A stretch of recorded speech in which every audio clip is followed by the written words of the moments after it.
I have a motion to open the meeting? Motion. Can I have a second? Second. All in favor?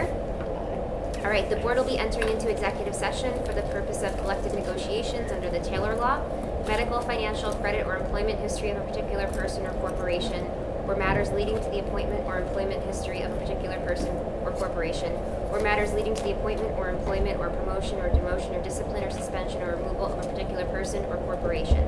Can I have a motion to move into exec? Motion. Can I have a second? Second. All in favor? Okay, the board will be back at approximately 7 p.m. Good evening. Today is Wednesday, January 10th, and this is the Hedrick Hudson Board of Education meeting. Before we get started, may we stand for the pledge? I pledge allegiance to the flag of the United States of America and to the republic for which it stands, one nation under God, indivisible, with liberty and justice for all. All right, sorry, our executive session ran a little bit late and I hate to keep people waiting, so please accept the board's apologies for the delay. Before we get into our agenda and get cruising tonight, we have a very, very, very special celebration this evening on our agenda. So I would like to start by calling up Mr. Lou Riolo, the Assistant Superintendent of BOCES, who is going to do the honor of introducing a little bit about our student of distinction and his wonderful accomplishments. Thank you. President Bernard, thank you so much. My name is Lou Riolo. I'm one of the Assistant Superintendents of PNW BOCES. I want to thank you, the board. I would like to thank the community for having us here tonight to celebrate one of your students in our career and technical education program. I've been a teacher for 26 years, a principal for 5.5, and now I'm an assistant superintendent, and I love this stuff. This is the best stuff, especially when we celebrate our students that we share. I'd like to thank everybody for their continued support of PNW BOCES, both our CTE program, special ed, our PL division, everything, the relationship we have with you and all our components districts is of the utmost importance, and we will always continue to develop those relationships. Tonight we're here for the student distinction. And your student, Aiden, is here also. I have with me Ms. Pretty D, who is the executive principal of CTE, and I'm going to have her come up, say a couple of words. We're going to have Dr. Roller and your president come up, give the awards, and then Mr. DeChico, who is this teacher for Aiden, is going to say a couple of words too. So, but I just want to take the time to say thank you so very much for having us here tonight. It's an honor, and we're just really excited to present this award to Aiden. Thank you. Thank you.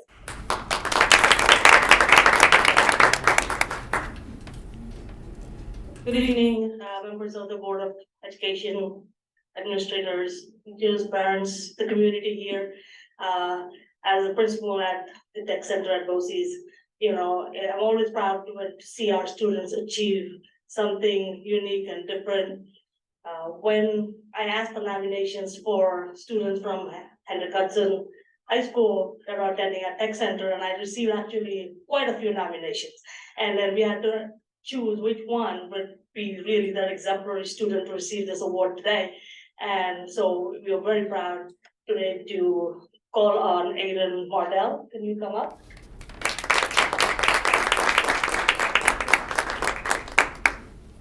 So Aiden Mardell is a model student in every aspect. He's dedicated to learning and is serious about his education. He's often the first to complete his work, and his work always receives a top grade. And this is according to his teacher in microcomputer technology, Dr. Joseph DeChico. And he's here today and he's going to say a few more things besides what I have. Aiden is an exceptional computer programmer. He very quickly learned the concepts of that many students find very difficult. And this allowed him to create elaborate programs far ahead of many other students.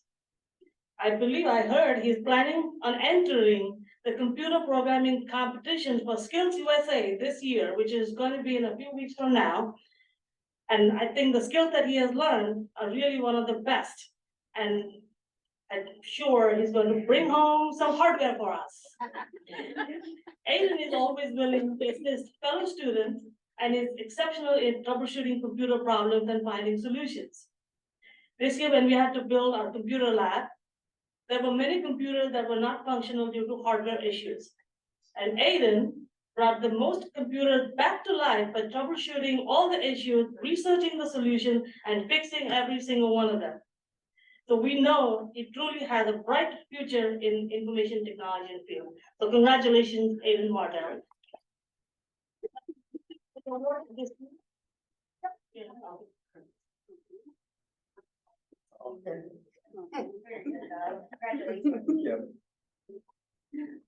Congratulations.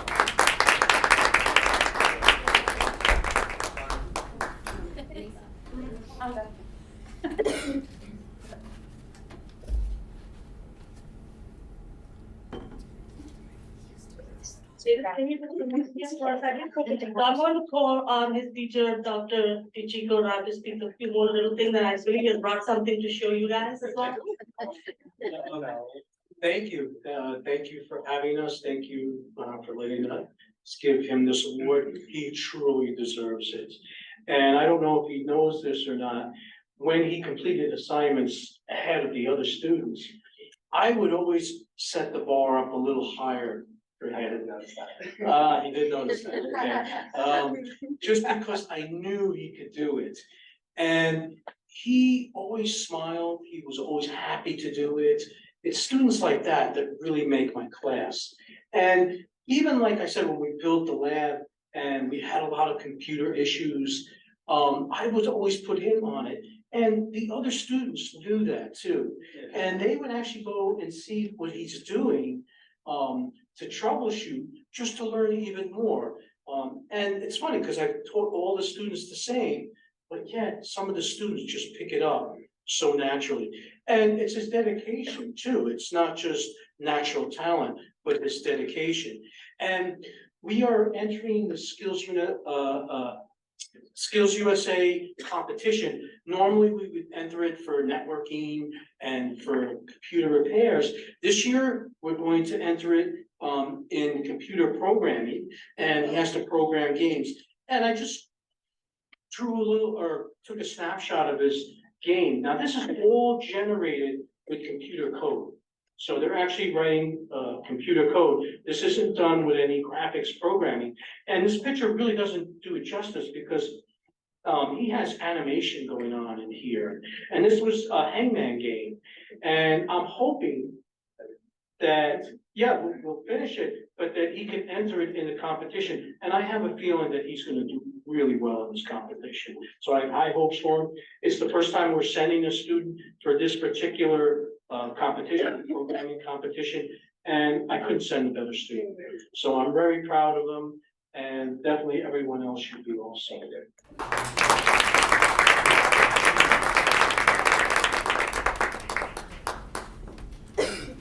That's amazing. Thank you so much for being here tonight and sharing with us.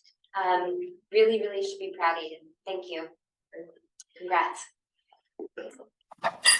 President Bernard, do you mind if I say something really quick? Of course.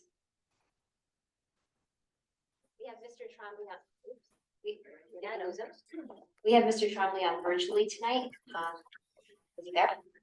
Yes, thank you, President Bernard. I apologize for not being there, and this is definitely Aiden's moment, and I don't want to take away from that. I do want to wish him luck in his skills competition, so Aiden, please keep us updated on how we can support you and how you do in your skills competition. We wish you luck. I also want to highlight the fantastic partnership that we have with PNW BOCES. So Lou, if you're still there, thank you for providing opportunities for our students, and to the board and the public, thank you for allowing our students to attend that through your support. So it's a valued relationship, and we couldn't be happier with the opportunities our students have. So Aiden, again, congratulations and good luck. Mr. Tremblay, thank you so much. Aiden is going to be starting with us, staff shadowing with the technology team in the next 2 weeks. All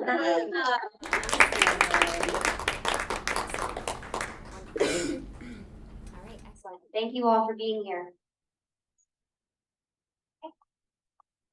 All right, can I have a motion to approve the agenda, please? Motion. Second. Second. All in favor? Okay, before we get into the consent agenda, do we have anybody for audience comments on non-agenda items? None, okay. All right, consent agenda. Does anybody have anything to pull this year?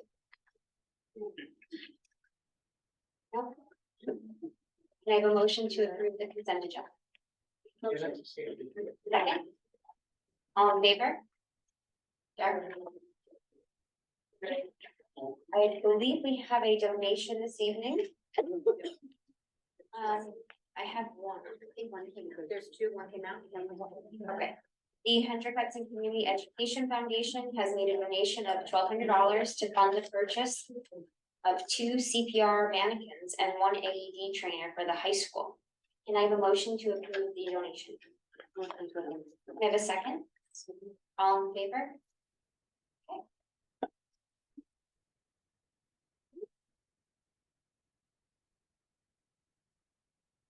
Okay, that takes us to our superintendent's report.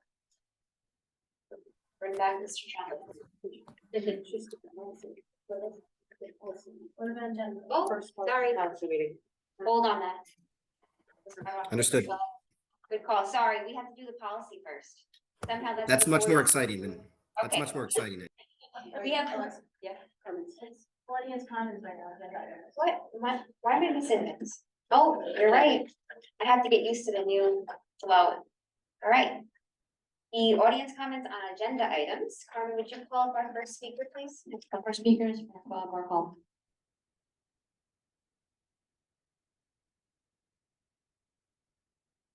Hi, everyone. I'm Francois Barkham. I'm the first vice president of the HHEA. As you start talking about the budget for this year and succeeding years, I just wanted to make a few observations. One of which is, since 2011, the budget has increased from about $70 million to over $93 million, which is an increase of about 33%. Which is in line with the consumer price index, which over the same period has increased by 34%. However, one thing that hasn't increased during that time so much is the teacher salary schedule. Over that 13-year period, it has increased by 5%. We've taken zeros 7 of those 13 years. And we still are hoping to get 1.5% increases the next 2 years if inflation is high enough. That seems like the oddest thing to hope for, but that's what we get to look forward to.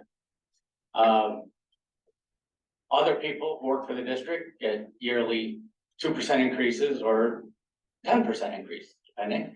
And I think that more priority should be made towards infrastructure. Due to a roof leak this morning, the HHEA president had ceiling tiles sodden and broken all over his floor. We have greater needs. So I just wanted to sort of make that point. During the next few months, I'm sure I'll be speaking more, but we need to spend more on teachers, infrastructure, and less on consultants, and say the reorganization of the elementary schools. Thank you. Next speaker is Christine Teahan.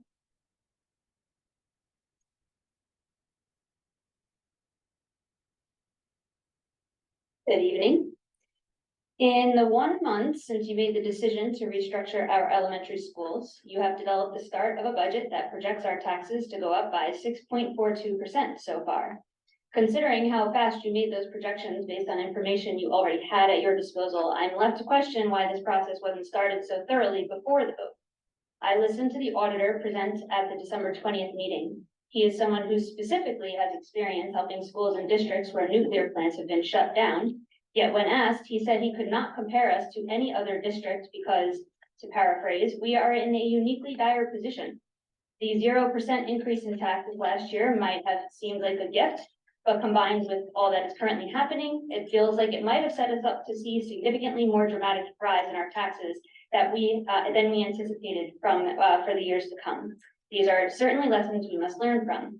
2024 also started off with the news that Governor Hochul plans to finally add New York to the list of more than 40 states that have passed laws requiring schools to use science-based practices in the teaching of reading. It is inevitable that this legislation will be passed, so we can assume that by 2025, Penn HUD will need to implement a curriculum and training program aligned with the state science of reading requirements. And I just want to say amen to that. But changing how entire schools approach teaching is a massive undertaking that requires loads of time and money. So I do hope that incorporated into the next public presentation of the budget process will be considerations for our transition. I do not stand here in ignorance. And I hope you don't sit there and take your position of power for granted. You have control over tens of millions of dollars that can determine the opportunities and futures of thousands of children. Yet public school is a socialist system that attempts to function within a brutal capitalist economy in a society led by politicians who value big banks over education, not to mention the curriculum companies and publishers who are just trying to make money. You certainly have your work cut out for you, and I know the more you understand about the system, the more you can anticipate. This law could have been anticipated in years in advance. And if you truly think that it is worth all this money and effort to keep second graders and fourth graders from experiencing 2 straight years in the same school, from making first graders change schools 2 years in a row, from busing kids from Peekskill to Furnace Woods for some reason you have yet to explicitly state, if you truly think that Plan B is worth all this time and money, then when you present us with a budget that will likely require a 60% vote, it will certainly benefit you to explicitly walk the public through exactly how our students will be benefiting from all that money that they were not prepared to spend. Setting us up to have a budget voted down would be a travesty that would be difficult to come back from. And I'm not being dramatic. Things can still change more to be coming later. Thanks, Christine. Just one thing. I think that hopefully later this evening, you'll hear more about the budget and the process and overcoming meetings. But one thing that I did want to respond and say is that you said we now came out with a 6%. This currently, what you see tonight, this is not the board. This is the staff of the school district. It is the superintendent, it is the administrators who are putting together a budget based on what they feel the needs are. The folks sitting here at this table have no idea what's in there yet, except for those in finance committee who have about this much knowledge. So our work begins now. So what's being presented is at this time of year, it's always the high. And we have to go through and figure out what our priorities are as a district and as a board and keep moving it forward. We have not gone through the process yet. Okay, good. So, Thank you for explaining. I am aware that you don't make the budget, you approve the budget. well, we don't make it, right? So the board has to go through the process of each department, and this year we're going line by line by line. Yeah. And we're doing it publicly. So, we have influence, we set parameters, hopefully you'll hear more about them tonight, and certain decisions, right? But the board does have to feel good about the budget. However, the administration does the work to come with this document. So it's not the board, and most of these board members have not even found out. There's what no the- people at the table who do make the decision and who are bringing us to the table, so I speak to everybody. Right, as well as building principals and I other understand. staff, yeah. I understand. Thank you. Yeah. Now we're at superintendent's report. Is that anyone else? Oh my God, I'm just trying to rush through this evening. Okay, so our policy reading is a first reading of a revision of policy 8130.2 workplace violence prevention. I'm just, before I read this. We just approved this, on January 3rd. And then NISBA made a recommendation to add 2 words. And they are at the very end in line F, so I will not probably get to that in reading it, but I just wanted to point it out, before I even begin. Are we allowed to vote on that correction tonight? We can make a motion to vote and move it forward tonight, yes. All right. Okay, policy 8130.2, workplace violation prevention. The district is committed to establishing and maintaining a safe. Motion to waive reading. Second. Favor? Okay, so like Erica said, there seems to be 2 words that were added after we approved this in January. That's letter F. Can I just read? Yeah, it's, letter F of section F that begins with, as required by labor law 27B, the district will develop and implement a workplace violence prevention program to comply with the law and its implementing regulations. The WVPP will include elements required by law and regulation, including, and F is a plan for annual program and review and update. So we added and update based on the NISBA recommendation. Thank you. Okay, I'll make a motion to approve the revision to the workplace violence prevention policy. We have to make a motion to waive the second reading. Someone has to make a motion to. Motion to waive the second reading. policy. Policy. Sorry, 8130. that? 8130. All in favor? Aye. Now I can make a motion to approve the workplace violence prevention policy revision 8130.2. All right, Tracy, let's check that off the list. Okay, now finally, Mr. Trombley Superintendent Report. But wait. Thank you, President Bernard. I appreciate the time. I hope everyone and their families made it through this weather event safely, and we're able to move on from that. I just want to remind everybody that on January 15th, this coming Monday, the district will observe and give time for others to reflect upon Martin Luther King Jr.'s contributions to our society and the impact that he had. So we will not have school on the observance of Martin Luther King Jr. Day this coming Monday. We will have our second meeting of the Elementary Reconfiguration Task Force tomorrow. This group is an advisory group, but also a group that's meant to receive information from the district as we move through the process of the reconfiguration in accordance with the Board of Education Policy 5110. So we will have that meeting tomorrow. Any outcome from that meeting, please make sure you visit the website under the elementary reconfiguration, because the agenda and any outcome will be posted there for the public to view. And if you have any questions as we go through the process, please be sure to email esquestions@henhudschools.org, and we'll be happy to monitor that and respond to your questions there. It's an exciting time of year because it's the kindergarten registration that will begin opening on the 16th. You can expect a letter to be coming from the district in the next few days. Just one note, if your child is already registered for UPK, there's not anything you need to do. You're already in the system, but a letter will be going out to all prospective kindergarten parents. So it's a very exciting time of year as we welcome the next cohort of Hen Hud sailors into our ship, if you can let me use that analogy, as I'm trying to learn the nautical terms here as an old airman. Just a brief aside to that, we do have part of our reconfiguration is we are looking for possible partners to provide our UPK program so we can expand the offerings that we have there. We do anticipate releasing the RFP for that revised program or reimagined program tomorrow, and the RFP will be open for people to respond to and entities to respond to, possible partners, until the January 31st. So please do be on the lookout for that. I believe, Dr. Ruller, it will be on our website. I believe that it was put in the newspaper today, Okay. and it may be on the website right now. I was just going to check to see if it got posted. I apologize to put you on the spot, but thank you for that. I normally at this time my report is done because we don't have any follow-up questions from the last board meeting. And I normally do have to remind my wife to put the children to bed, but since I'm here, I will just yell up. And since I hear quiet, I think they're in bed until they hear the exciting budget presentation we have coming up from our Assistant Superintendent for Business, Enrique Catalan, which I'm sure they'll wake up and want to look at all the finance numbers we have there. So that's the end of the report, but I can transition right into the next agenda item and give some context to the update that Enrique will be giving us. Before our budget presentation, we do have our PTAs with us. Oh, great. Okay, thank you. I apologize. If you're complete, then I will introduce who's going first? SEPTA. Okay, so we have elementary PTA and SEPTA here tonight, and the ladies in the back say that SEPTA is on first. Come on up.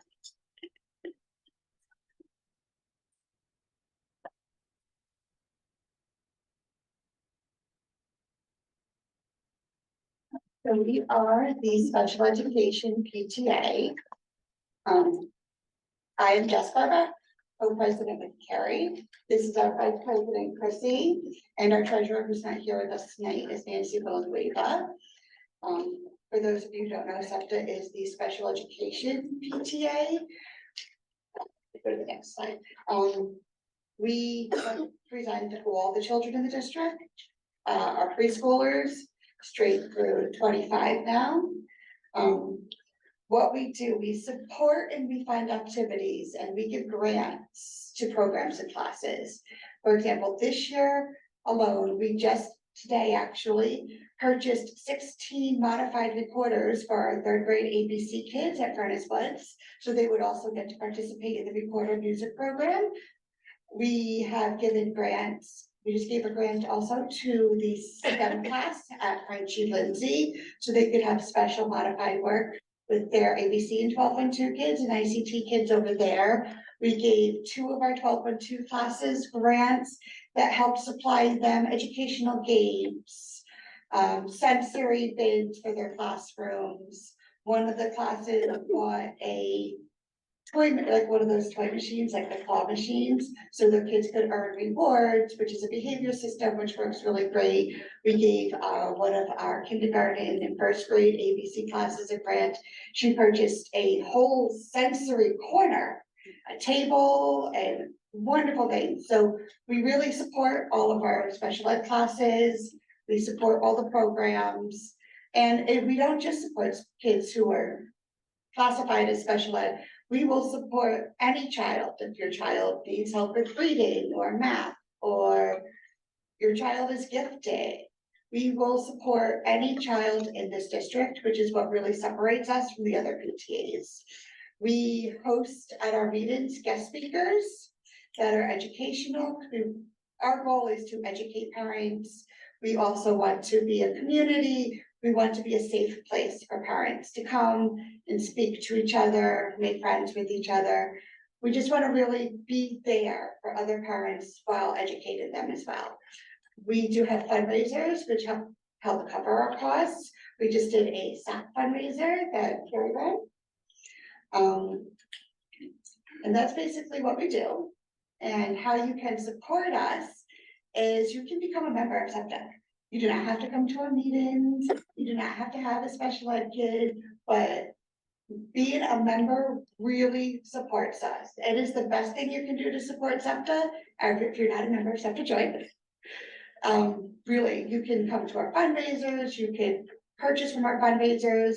We're looking at having a bowling fundraiser this winter, which should be a lot of fun for families.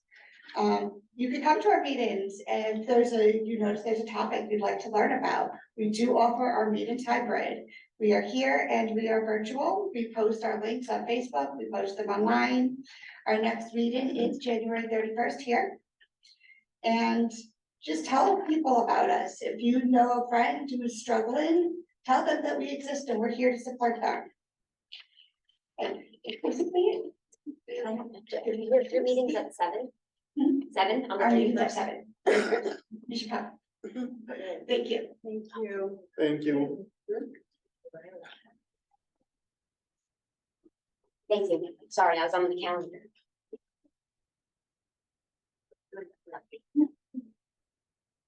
Good, thank you. Yeah.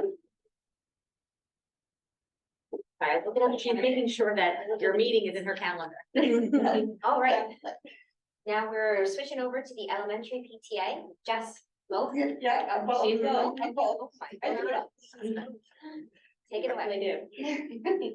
So I'm first going to send my apologies for Antoinette Pio. Antoinette Pio is my co-president, my partner in crime, but because we had to move the middle school music concert, leave her child in orchestra, possibly band. Antoinette, I'm sorry, but I don't know where Daniel plays. It's orchestra. She is there tonight, so she extends her apologies that she can't be here with all of you. You know how much she loves PTA and for how long she's PTA. So thank you. What we're gonna go over is just who we are, our executive committee. We also want to put a shining light on all our committee members, those who hold leadership positions within the PTA and those who have volunteered, and we may have missed people. So first off, our apologies if you do not see your name on the slide. Please let us know, and so that we can recognize you at a future PTA meeting. We're gonna go over the first half highlights of what we accomplished in 2023. And Jess is here because she's a part of our executive committee and she did not want me standing alone. So thank you, Jess. We're gonna go over the sponsorship activity. So this is where we provided grants to the 3 buildings, what our current fundraising looks like, the sponsors that we had during our silent auction. We want to give a call out to all the businesses, local and beyond, and what they provided to us, what the next half will look like. And then upcoming activities that potentially you can participate in. And then we're gonna also conclude with some requests and recommendations that we have. So who we are, as I said, myself, Dana Boyer, and Antoinette Pio are the co-presidents of the PTA, and this is our second year, so 1.5 years together. We will conclude our presidency at the end of this year, and we will move on because we can only hold the presidency consecutively for 2 years. Antoinette is also has a graduating 5th grader, and she will be moving on. She does not have any more children in elementary. I will still be a part of the elementary community and will provide service where needed. Our FGL vice presidents are Allison Hubin and Katie Stromer. Our EV vice presidents are Timmy Sherlock and Jess Verbeck, who is right here with me. And our Furnace Woods vice presidents are Alana Silverman and Nancy Henning. And in the audience, we have our recording secretary, the lovely Christine Tehan, and the wonderful treasurer, Romeo Zijan, is with us as well. And of course, we can't do anything without our corresponding secretary. And if you are on our emails, you see the wonderful work that Rebecca and it does each week with our updates. So I just wanted to say thank you to this executive committee.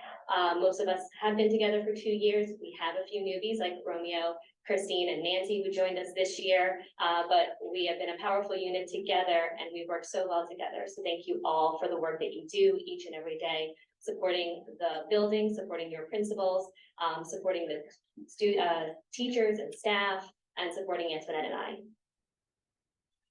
So now these are our committee members. And again, there are so many people here in the audience. You've already met Carrie, and Carrie does a phenomenal job with our class parents coordination alongside Amy Guerrero, as well as Marissa Dietrich. And Marissa helps on Marissa leads our academy with Carrie and Amy. So there are just so many people here. And if I listed everyone's name, we'll add another 5 more minutes to my presentation, so I won't. But I just want to say to all of you who put time and effort into a committee, leading a committee, putting time in the buildings, working alongside each other. We really appreciate the work because we can't do it without you.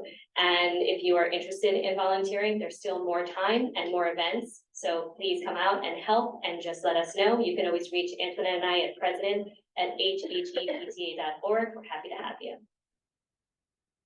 So first half highlights. In September, we started with the back to school activities. We did the Chalk the Walk outside the buildings to show love to the building staff, as well as allowing the children to put some creativity on the sidewalk, and of course exercise their fingers and get out there and just create, which was wonderful. Back to school nights, and of course a building appreciation work that we've done in September. We had picture day as always. This year was an interesting one. We had to do a redo at Furnace Woods, but everything has come together and I hope all parents are very happy with the product. We did class parent orientations and we participated in Homecoming Spirit Week. And I know that beyond that, we were hoping to also participate with the high school, but back then, if everyone remembers, we had a lot of rain then. In October, we started our first academy. And if you're not familiar with the After School Academy, the Academy is a way for us to provide enriching experiences to children after school. They are ran by our teachers and staff. And like I said before, Marissa, Carrie, and Amy organized that, and we run 4 sessions. So we've already completed our first and we're into our second.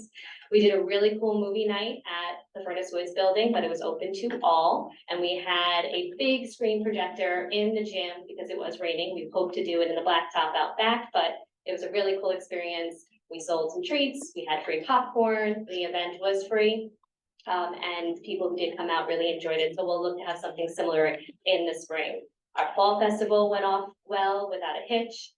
That was another free event, but also had some opportunities for fundraising there as well. The beautification committee ran by Christina Duffy and supported by all our VPs did a great job decorating the buildings both in the fall as well as this December. And together we came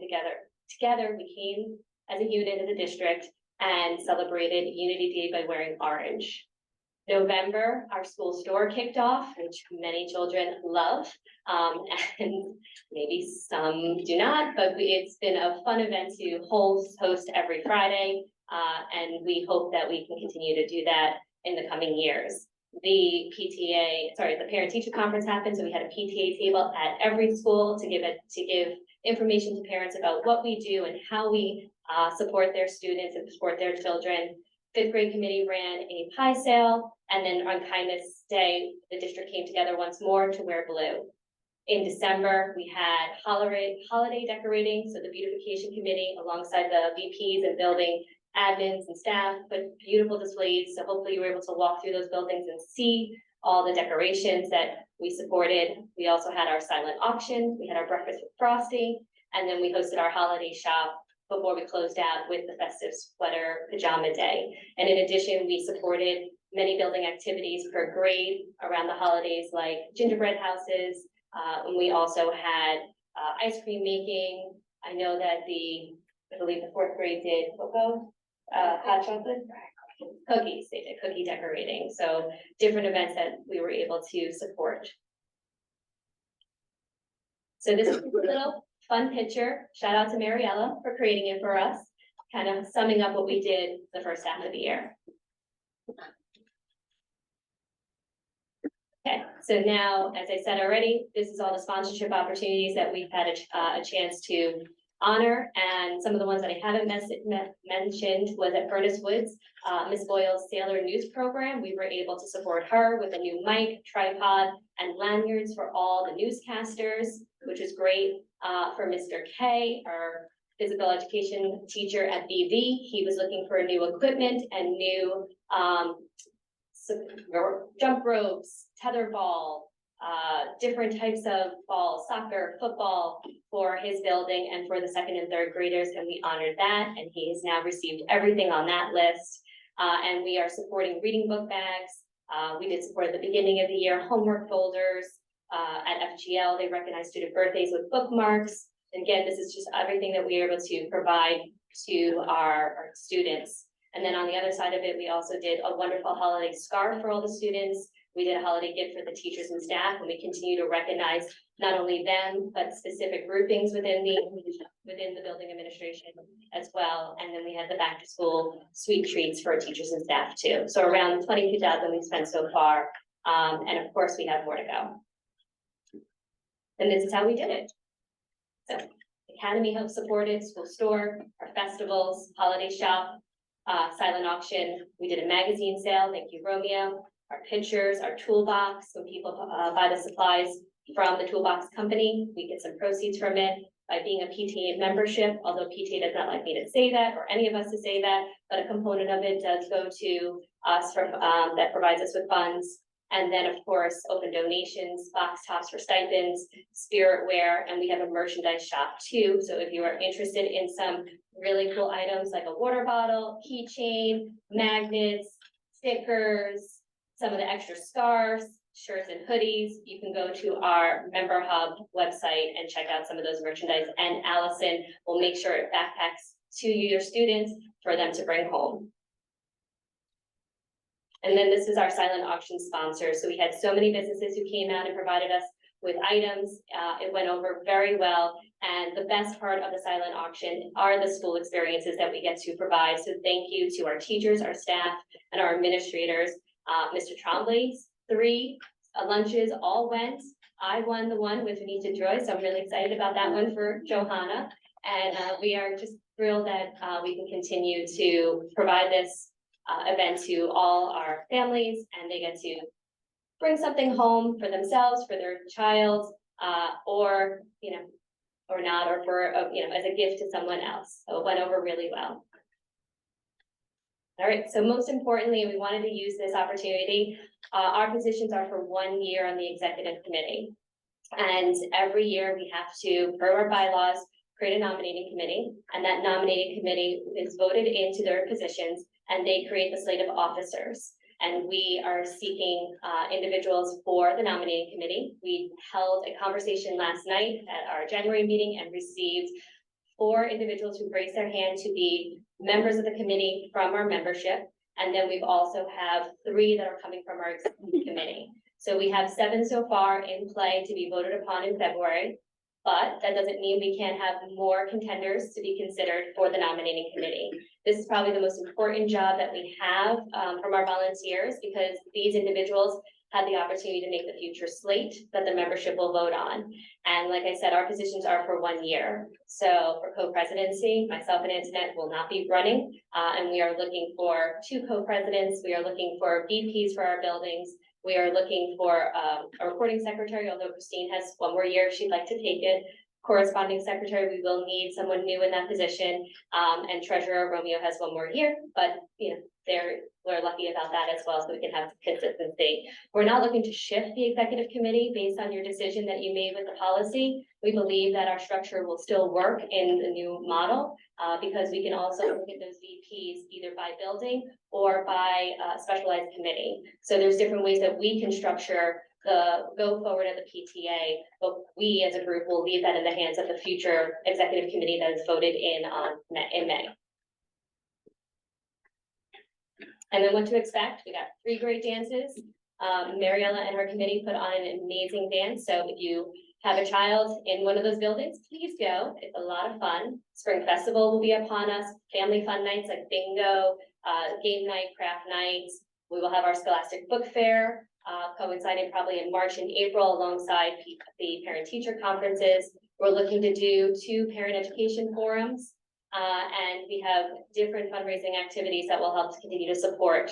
And then sponsorship wise, we will support our science fair for those that want to run that in their buildings from the principal's perspective, transitional gifts and activities. We also support 6 high school senior scholarships that will total $3,000.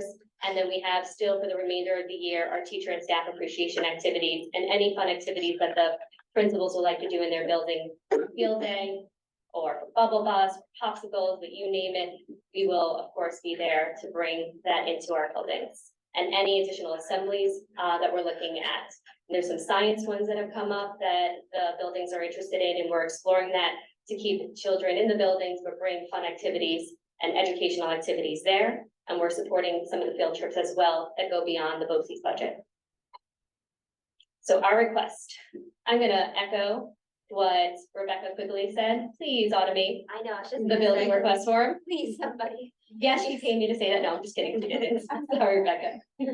But we would love that building request form to be automated. It really would make our lives a lot easier. And I have ideas of how to do that in Google Forms that can lead to different chains of approvals that can sign up. Everyone thinking the same thing beneath us. So also automate the flyer approval process now that we know that this is a policy and we do need our administration to look at any flyers that may have fundraising attached to it. Can we look to automate that as well, if possible? And then we know that the 5th grade graduation date should be released soon. And just recently, Furnace Woods Site Dates Committee will be coming together, and that may or may not be on the discussion point, or it could be something that's discussed sooner than that. According to Mr. Cohen last night, he promised that we will know soon. They're just going through the coordination of what dates would work and backup plans. That's our request. So you don't have a date yet? We do not yet. But by this time last year, we didn't either. So it's okay.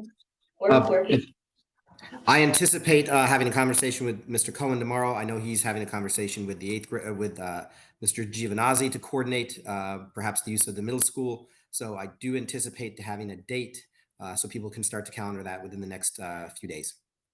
And just a request that is similar to high school and middle school, we know at the beginning of the year those dates. So maybe over the summer when we're thinking about the high school date, the middle school date, we just put in that elementary date too, right at the beginning. Technically, strategic plan. I'm gonna go back to it. I do that a lot. We've discussed, the communications is that the calendar for the year is actually done ahead of time. Yep. So everyone has those dates. Yep. Just like anything else, moving up graduation should be included in that. So I think that's our goal. Right, the district's goal to be doing that. I mean, the principals know we have to set dates, some things change. Yeah. It's just great when it's released in the beginning of the year, that we have that one on there too for those future grades. So that's just our request. Questions, thoughts, ideas, we're open. Nothing, you're all smiling at me. I did want to just make one comment, the scarves that you guys bought this year. Shout out to Allison. To say, my kids were wearing them the other day when they were sledding down here. They wear them all the time, they love them, thank you. You're welcome. They were great. That was one of our easiest decisions to make as an executive committee. It was a big ticket, but we knew it was the right Love move. them. Yeah, They were they're great. beautiful, and they came out beautiful, They did. quality. So, and there's extras, so if anyone would like, they are on our merchandise website, sponsored by Allison. Or coordinated by Allison, so please check it out. We're really excited about just the rest of the year. And of course, closing it out with a bang. So let us know what other ideas you may have, and we're all ears. Thank you. Thank you all for being here tonight. We appreciate your welcome. Okay.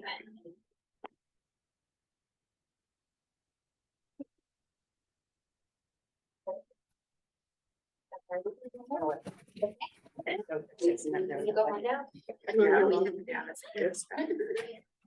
All right, we're on our final presentation of this evening. It's the 24-25 budget development presentation. And I'll turn it over to Enrique. Oh, if Enrique, if I could just go real quick to introduce the process here. Yeah, let it rip. Okay, so President Bernard, Board of Education members, I'm pleased to present to you the superintendent's budget, and I want to remind everybody from my superintendent's report last month at our work session, where we provided context on future projections to set the background as to what the district must consider, not only going into this budget season, but into future budget seasons as well. So we term this the superintendent's budget because the board has charged us with broad parameters to build a budget throughout this process. And as of right now, we have a parameter to build a budget that is within the tax cap, which we will not know for sure what our tax cap is for a few more weeks. But what I have done is I have gone back to my administrative team, who has gone back to their teams and their departments, including our teacher leaders. And we've asked them to tell us what they need to run the best possible programs and best possible departments, providing the best educational opportunities for our students. So this is what our instructional leaders, our teachers who are in the classroom, our principals, our department heads, our assistant superintendents, our administrators, what all they think is needed to run based upon guiding principles such as our strategic plan, our district goals. We've asked them to give us their best thinking in a cost-effective manner, but still their best thinking as to what they would like to provide to help meet those stated goals as we enter into this season. They know that this is the first blush of the process because throughout presentations such as this evening, we do hope to get the feedback from the board to help us narrow down the directions that we go. For example, in upcoming presentations, you may hear presentations from Executive Director Lisa Schuchman about special ed programs she might like to implement, and she will identify associated cost increases or savings with that. And we would like to receive feedback as to the sense of the board as to if that is something that we would be willing to venture down. So this is the first blush at a budget that we would know will look much different come March. And our March, we have a set deadline on a Saturday, a line by line, which will go into the granular detail as to what we hope to accomplish. So if we again revisit the process, tonight is the superintendent's budget. It will be the superintendent's budget until the board adopts the budget, which will be in accordance with our approved budget calendar. Throughout this process, we will be providing overviews of our programs, of our departments, and we will be providing that high-level overview so you get an understanding of what was done with this year's budget funds, what we hope to do with next year's budget funds, and then high-level increase or decrease anticipated based upon the presentation that you will see. That will accumulate in a line-by-line review in March, which still leaves us time before a budget adoption to make further revisions based upon feedback and input, in an effort to be totally transparent as to what we look to have in that budget. That line by line will go into granular detail as to where we are at that point in time and what specific budget codes contain what specific funding requests, leading to an adoption by the Board of Education of a proposed budget to go to the community for approval. And again, the community, having the background knowledge on the transparency that we've provided through this process, will vote on a budget amount, not the specific budget codes. And that's important because the district, unlike a home finance or unlike a private corporation, we can only have that chunk of funds to operate for the next year. So we try to provide the transparency in detail to the best of our knowledge, given parameters that are constantly changing, such as state aid, such as need, such as unanticipated expenditures. We try to give the best knowledge that we can to the public to help make them a formed decision upon a overall budget total to vote upon. So it's with great anticipation for a engaged discussions and the opportunity to provide you our best thinking. It's with great also pleasure that I introduce our Assistant Superintendent for Business, Enrique Catalan, who will take us through some background, some parameters, some expectations, but also our first initial blush at what we are presenting to the public based upon what our colleagues in the district have said they need to run the best program. So Enrique, I'll turn it over to you. Thank you. Good evening, everyone. This is the first presentation from many that you will be hearing from the whole administrative team. So I'm pleased to know that I'm the first one. We start with the mission. As always, it is important for everyone to understand and to remember that this budget is for the kids. This budget is important because it looks like whatever we need for the mission. All the money that we put into this budget is so we can achieve the mission of the district. And I'll interrupt Enrique once right here, but we did ask whenever any of our colleagues submitted a budget request, we asked them how it related to our mission or our strategic plan. So let's start with the background. Starting with the background, it is important that I just give a little bit of a talk about Indian Point. Remind everyone that Indian Point shut down its first generating nuclear facility on April 2020. The second one on April 2021. So our pilot that used to be $24 million while Entergy was generating power today, for the next year, it's going to be only $3.7 million. So it's a big gap that the district has been working hard in trying to find new sources of revenue and obviously to reduce expenses. The district, for example, this year will receive $16.5 million from the cessation fund, which is a lot of money, but it's $2 million less than this year. The cessation fund goes until 27-28, and every year it increases 10% until we get $64 million, and that's on 27-28. So that's a focus of our budget tonight. As the background for what's going on this year, first of all, the good news is that last year we were able to increase our fund balance by close to $1 million, $775,000, and this brought our unassigned fund balance to $25.5 million. On the other hand, we've seen some unanticipated expenses. We had to hire new personnel for this year. We had to have several contractual and legal costs that we were not expecting. BOCES expenditures increased also substantially. And then we had to do some work in plant maintenance and security, but it was too late to change this in facilities committee.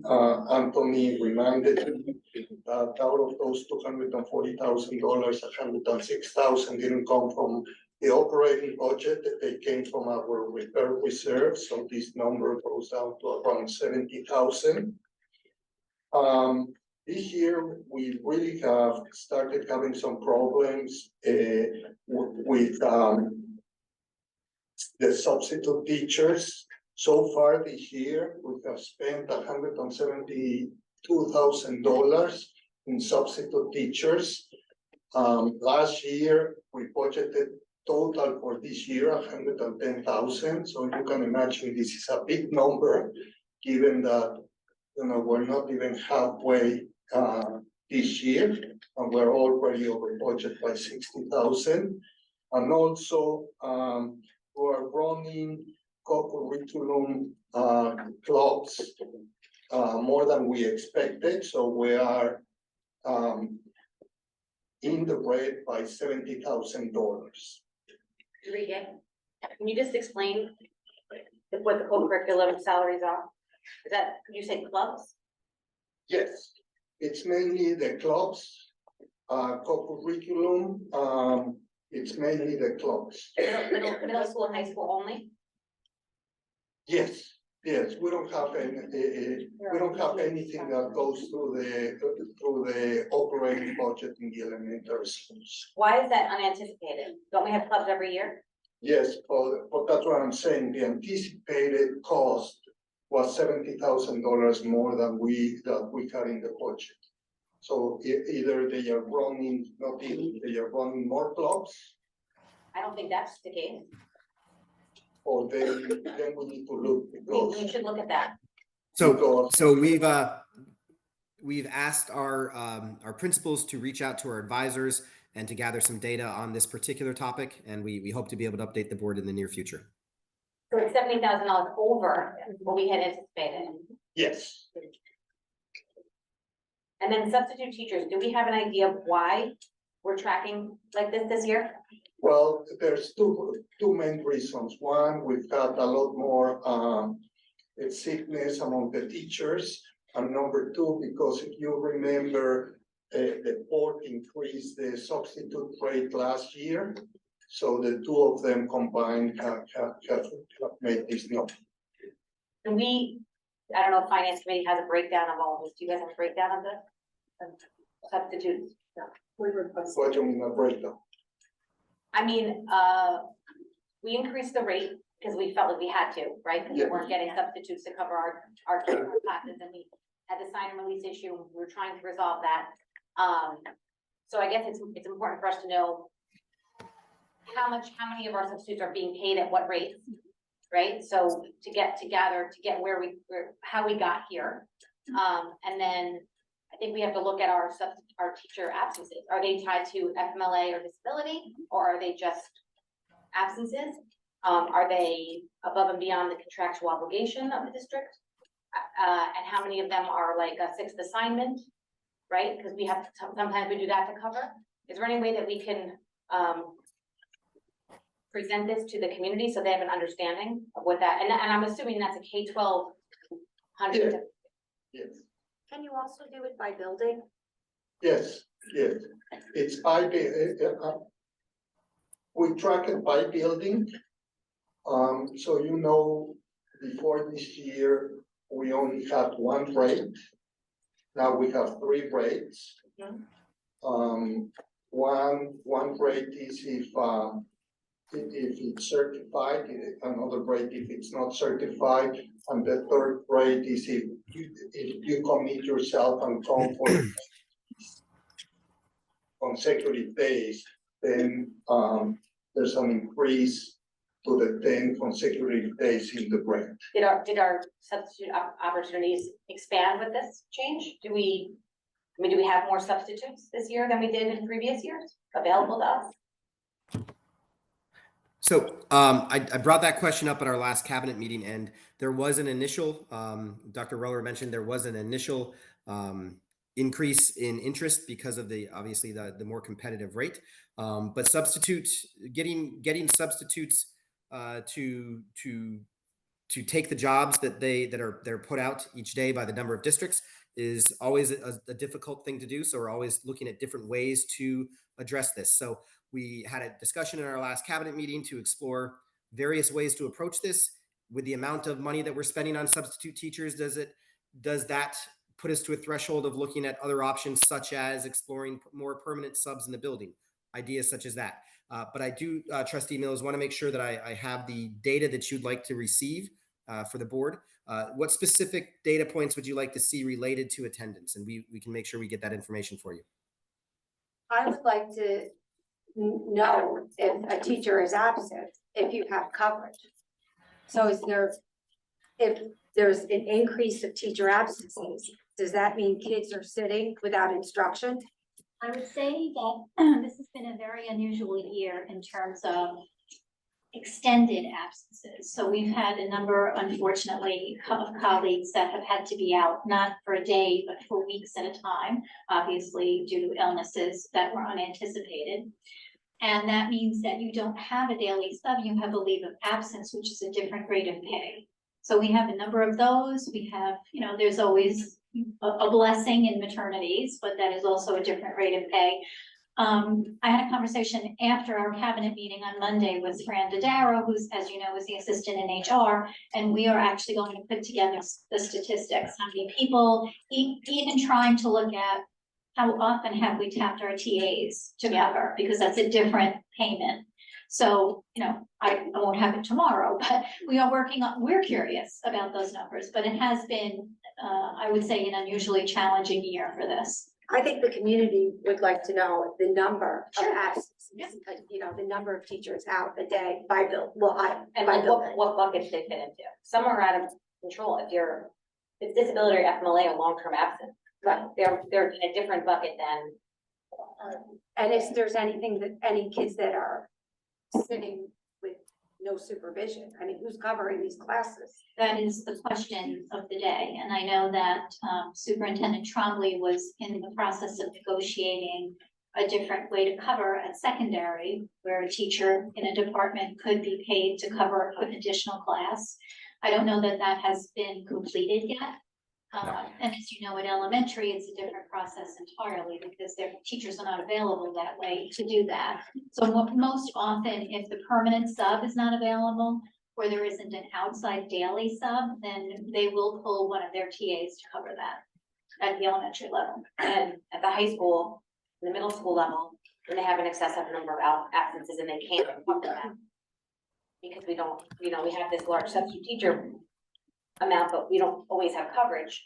Where do the kids go? So I know that we have still that situation of everybody's in the cafeteria, in the auditorium, so to speak. I know that sometimes the building administrators have covered a class. So we are still scrambling for coverage. There's no doubt about that. We have a nice number of daily subs, but again, they do that at their convenience. So if there's an opening available tomorrow and they're, doing something else, they're not going to respond to that opening. But there's usually not instruction. Right. So the kids are losing out on instructional time. Correct, and we've discussed this also. What does instruction look like even when there is a sub? And that includes the elementary level. We just had a conversation because a good thing and a bad thing is our reliance on technology. That's a great thing, except that a sub doesn't have to. So what does sub coverage look like in terms of learning for students in the course of that day? I would think if you're also sticking them all in the auditorium and the cafeteria, that would cause behavioral issues. We're not in the cafeteria anymore. No, you're not in the cafeteria. That's done, thankfully. Yes. Margaret, I have a quick question. Yeah, for the long-term, I think you just call it leave replacement, does that have a different line item or does that still fall inside the substitute teacher? I believe it still comes from that pool, right, Enrique? Yeah, it really depends. If we don't have to pay the regular teacher, then we take money from that salary and move it there. But if we have to pay the regular teacher, then it comes from substitute. Thank you.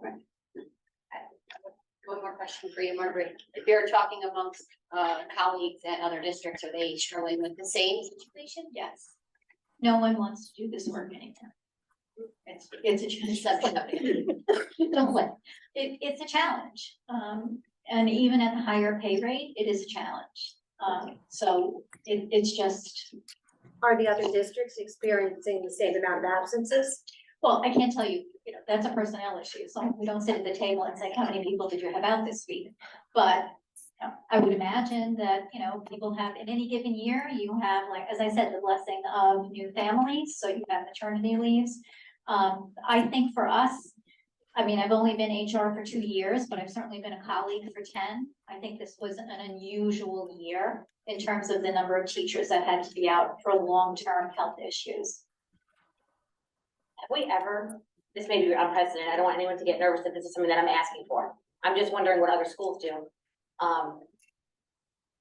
Has anyone ever, and I'm not saying Hannah, I'm just in general, tied, student success to teacher absences?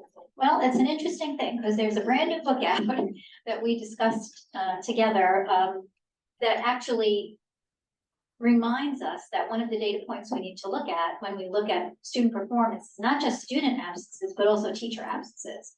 Because remember, if a student's out 10 days and the teacher is out 10 days, that's 20 days that that kid has lost. So that's an important data point in looking at performance across the board. Enrique, on this slide, I have one more question. Additional personnel at a cost of approximately $350. Is this the additional elementary school teachers? It's several, on the one hand, if you remember, we exited some teachers in the secondary. These are three of the teachers, the three new teachers that we added during the summer.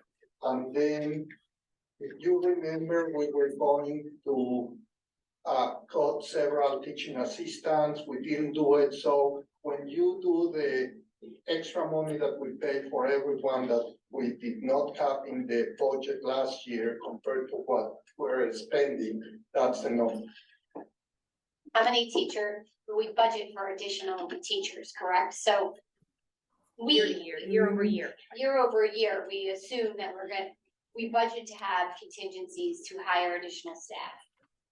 Correct.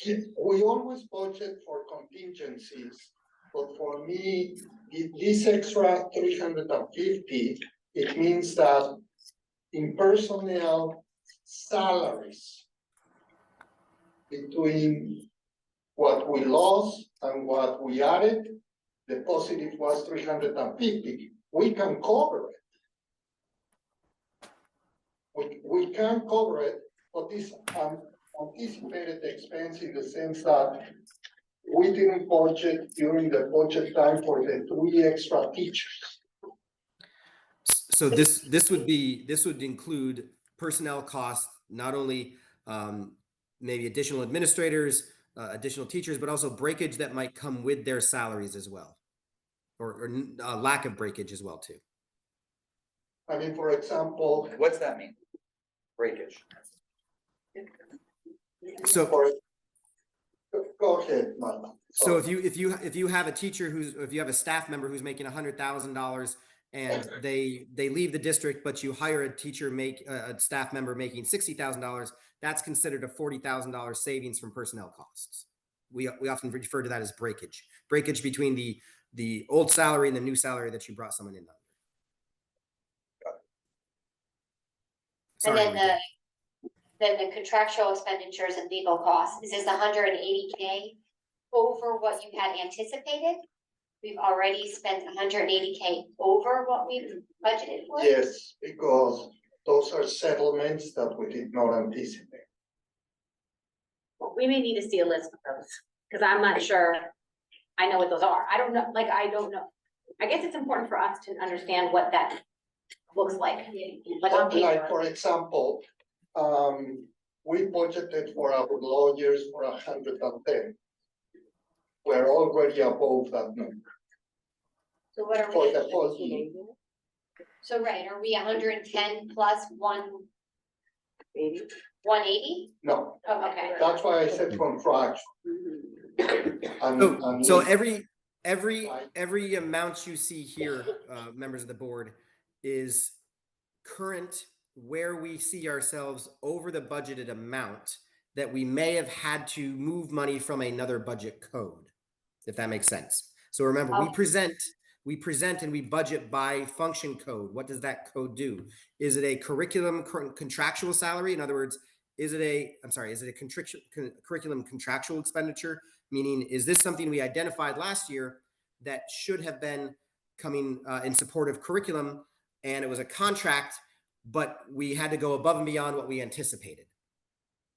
So it's all of those types of expenses that we're just informing you where we are in terms of this year's budget. And it could, in that example of the contractual expenditures and legal costs, the board did, the district did engage in a number of study sessions related to topics that people wanted to know about related to best practices in pre-K, early childhood education. So examples of that, those might have caused our last year budgeted expenses to go above and beyond what we thought we were going to spend. Because remember, these budgets are built in the spring before the fall, where you actually, in the summer, where you actually begin to spend based upon whatever need comes. Okay, understood. Thank you. Next.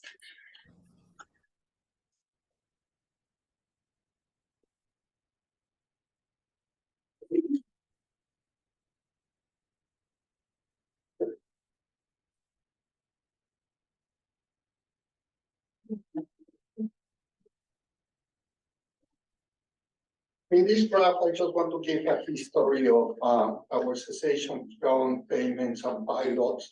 And as you can see, 2019, 20, and the following year, we were getting around $34 million from our pilots because both of the reactors were working.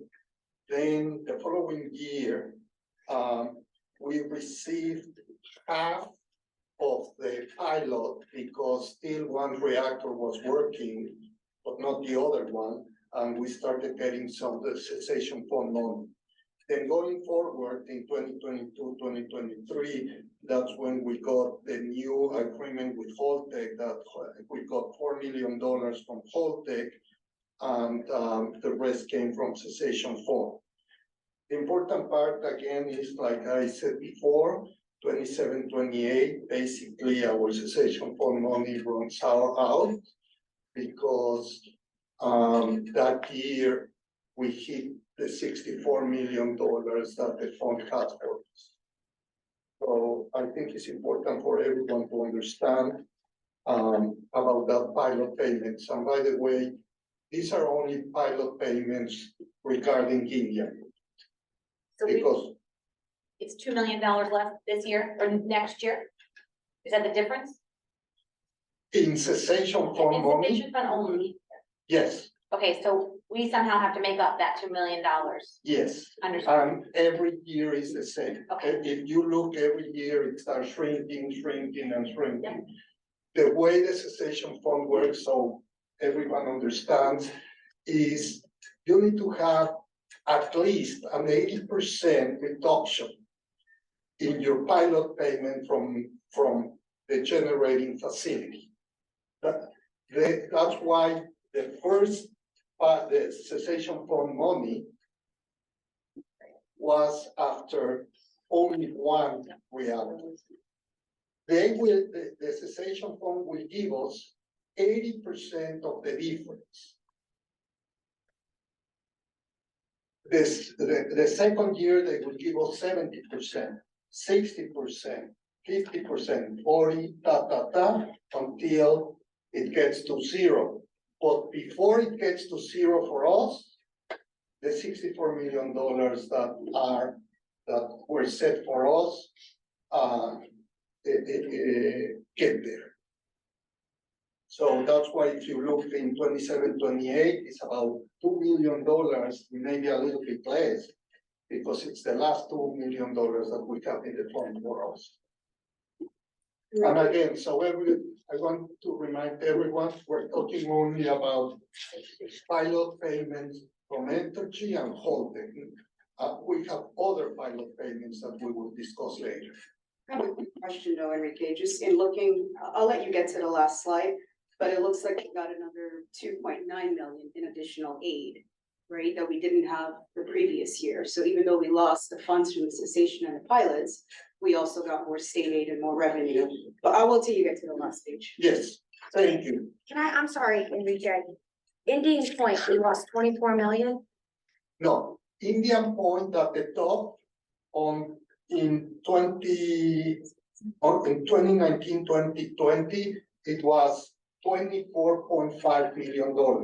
The following year, it went down because in our agreement with Indian Point, they will give us the increase or decrease as the rest of the voters.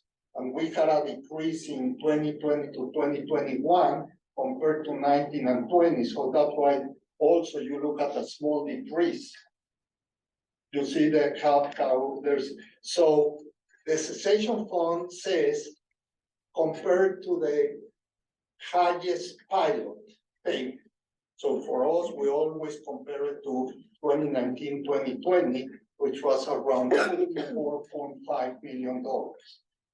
We got last year and this year from Holtec $4 million. So our loss in pilot payment has been, was, or is $20.5 million. And the cessation fund is making up a portion of those $20.5 million.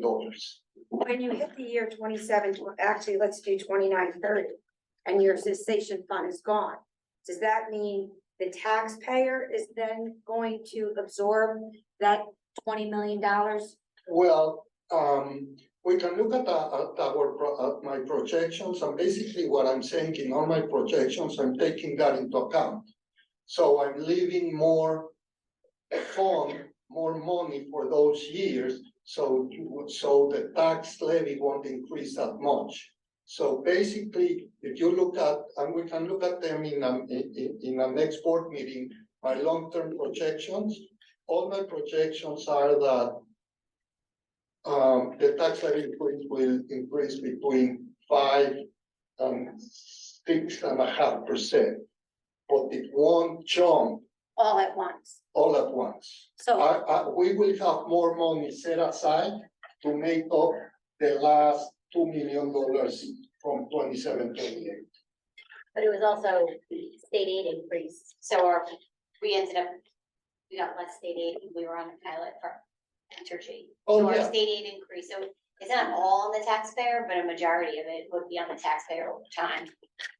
But remember one thing, our wealth ratio, thank God, does not take into account cessation fund. Because if not, our wealth ratio will be much higher. But since only a couple of districts in the state have cessation fund, they are not including the money that we're getting from the cessation fund as part of our wealth ratio. That would be defeating the purpose. I totally agree, but still we're getting the money. So I honestly, at the beginning, I was afraid, and I asked the question. And they said, no, the cessation fund has nothing to do with the formula from state aid. So it's not like all the bad news is that in 27-28, we're not going to get an increase in state aid. You can see it both ways. I guess one thing I'll ask for is that you guys prepare the same like long-term projections we had in December. Just because in December we had 2.75 and now this document is 6.42%. And I'd like to see what long-term all those numbers look like, right? Because I already did it. Every time I have new information, I update our long-term projections. And again, it's very interesting how this works, because let's say that this year, instead of being 4%, is 6%. That money is already there. So the following year doesn't mean that it's going to be a huge increase, because you are already paying as a taxpayer that money. So it's already in the pocket. yeah, I understand that. I guess for me, in looking at 2029 to 2030, we had 8% there, right? So I'd like to see what the long-term numbers. And you're going to see that it's around 8% still. Okay. Because this year, your pocket is big. And we're trying to reduce expenses to mitigate the burden on the taxpayer. Of course. And again, So like Mike, go ahead, Mike.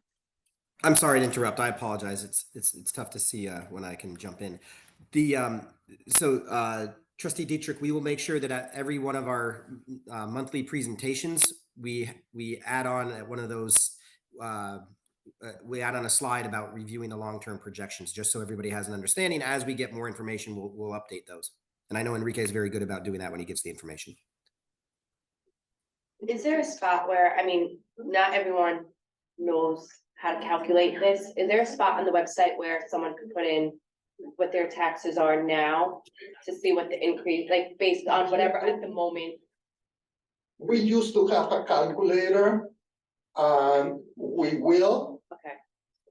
That's, I have the calculator. In the past, we used to do it. If the board wants, we'll introduce it, we'll put it in Yeah, well, or the. just like if it's up and then like as things are changing, just change the percent that it's using, just so that people can kind of start preparing their pockets. Yeah, let me see how difficult it is to change, every time that it moves a little bit, but definitely for when we have more information, we'll have it ready for the community. And the only thing you'll have to do is to input your assessed value, and you'll get your tax rate, how much you're going to pay the tax. All right, so I'm moving that. Do you guys want to stick, so just we can move along, just write our questions down as we go through? I think that's a good idea. Sure, okay. So what's a tax cap? It's called the 2% tax cap, but it's really not 2%. It's 2% for the state of New York, in the sense that is the lower of inflation or 2%.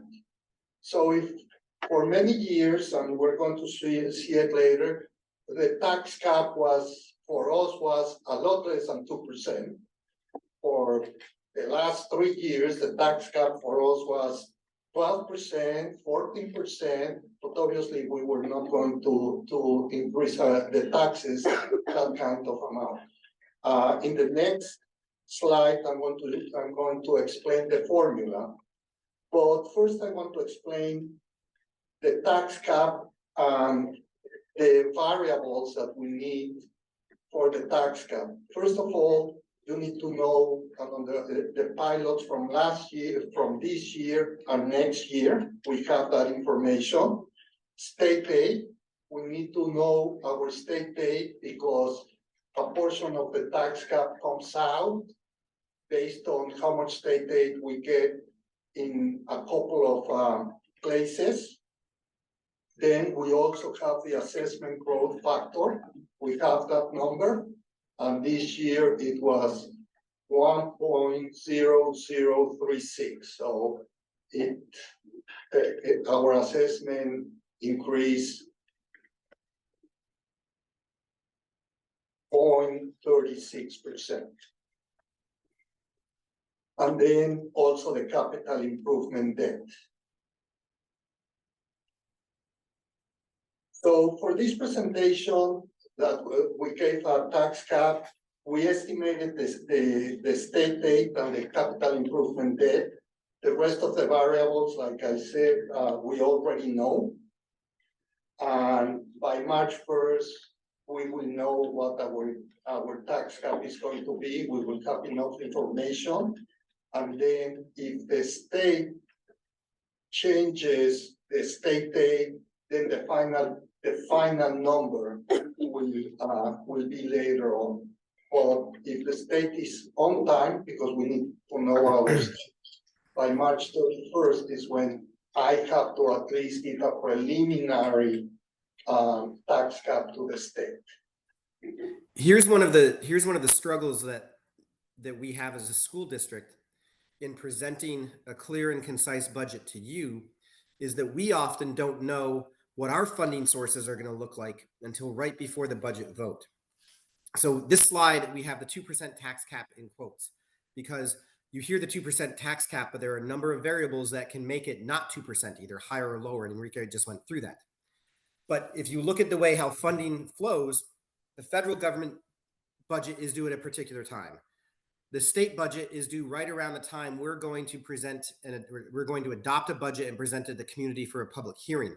So we could be getting, there's been times when we're getting our final state aid numbers right at the last minute that causes what we've presented, good or bad, to change, whether it be a more amenable tax number that might impact our tax levy or not. So that's why we constantly say this is a budget development process, that we're going to give you the best information we have at the time. So I'm sorry to interrupt you, Enrique, but I just wanted to make sure that everybody understood that point. Thank you. Yeah. In the next slide, we copy the slide from the Office of the New York State Controller, and it shows the formula. Basically, the formula takes into account, like I said, last year, our last year levy. Then all the reserves that we don't need to use, and then we multiply that by the tax paid growth that I discussed. Then the difference in the pilots, and then we add the capital tax levy, the difference in the capital tax levy between last year and this year, meaning this year and next year.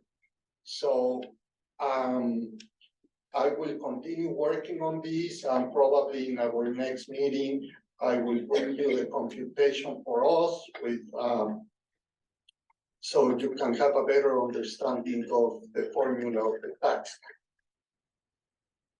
Next, here is what I was telling you about the tax cap, that it's not a 2%.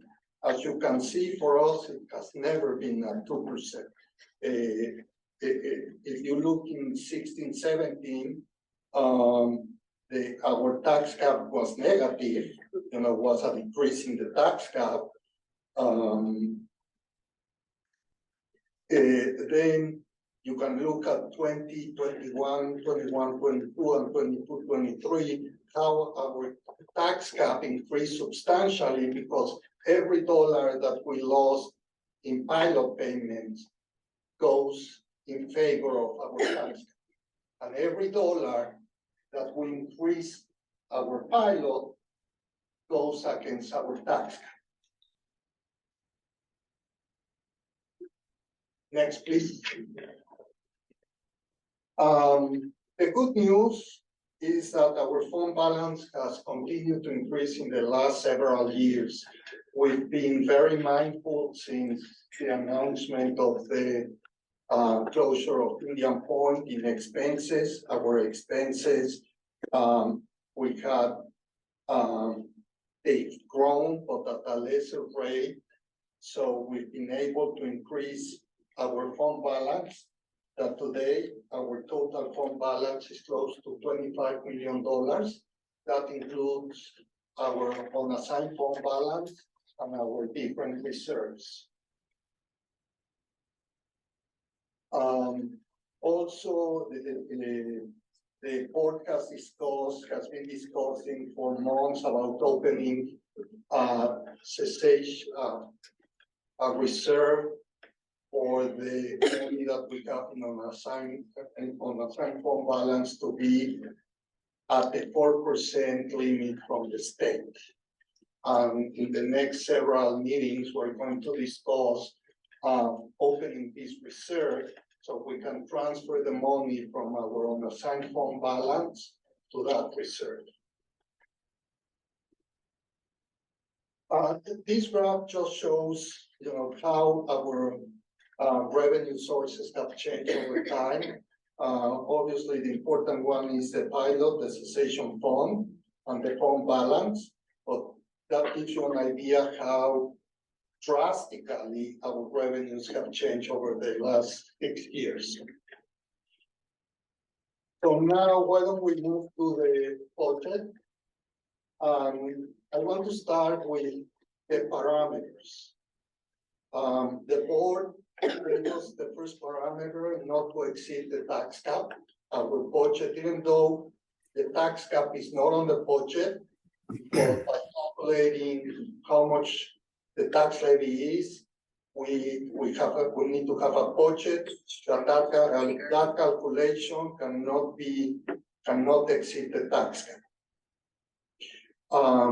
The board wants us to maintain all academic program, the academic and support programs with 2 neighborhood schools, pre-K to 2 and 1 grade level elementary school from 3 to 5.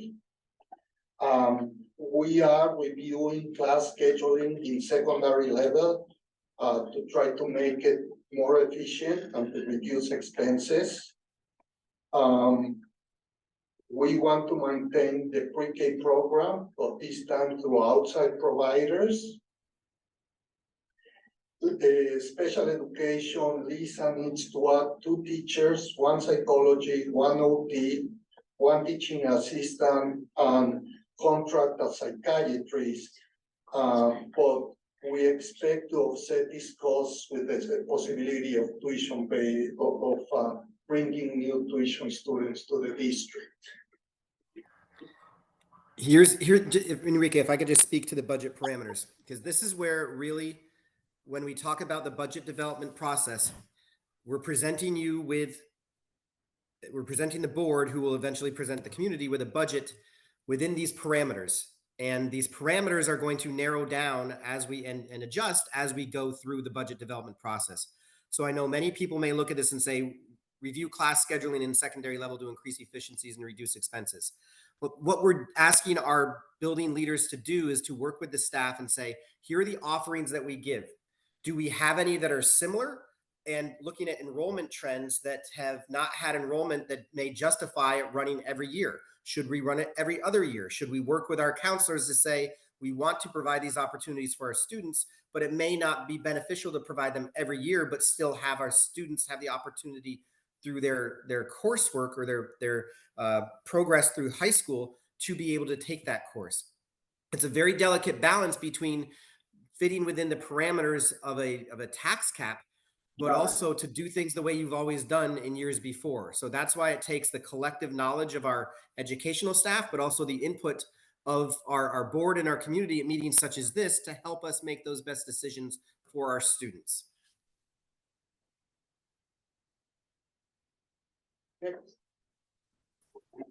This chart just shows our revenue projections, and as you can see, obviously, the tax levy is the biggest part of the pie. It's $53 million. Then the next one is state aid at 14.2, and then the cessation fund at 10.5. And what are our assumptions about this revenue? First of all, we expect that our state aid will increase by around $1.8 million. And this is due to the closure of the second reactor. And if you remember, I always said that they take the last 3 years. It takes 3 years for them to change the wealth ratio. So for this year, they took into account the first drop in the payment from the first reactor. So next year is going to be the second, and that's why we believe that we're going to get an additional $1.8 billion. We expect an increase in other income due to higher interest income and tuition from migrant students in our special education programs. Additional sales tax of approximately $200,000. Then last year, someone was questioning the applied fund balance, when we will start using the fund balance that we've been accumulating. Well, next year, we're going to put $3.75 million of fund balance to reduce the tax levy.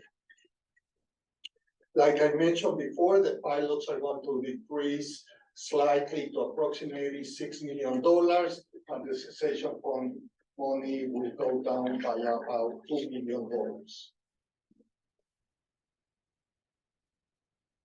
On budget expenses, again, the important thing of this pie chart is that salaries and employee benefits represent close to 70% to 75% of our budget. We are a service industry, we are a people's industry, so obviously salaries and employee benefits represent the biggest part of our expenditure.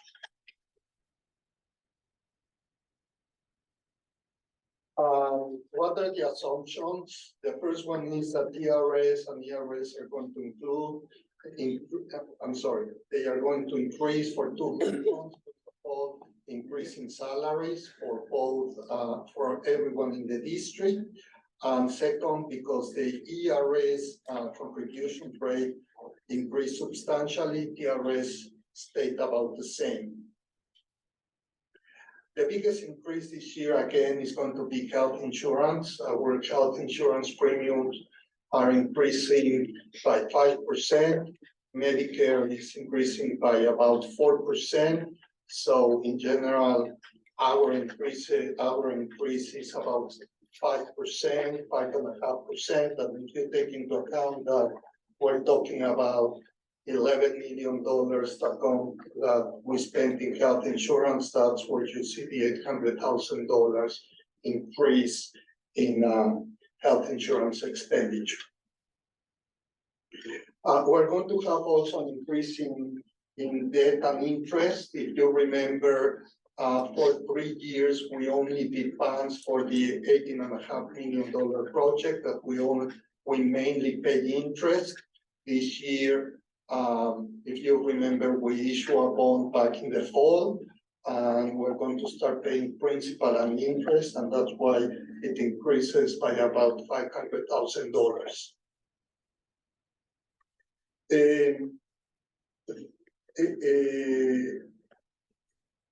The board asked us to see the possibility of adding monitors in the buses for Furnas.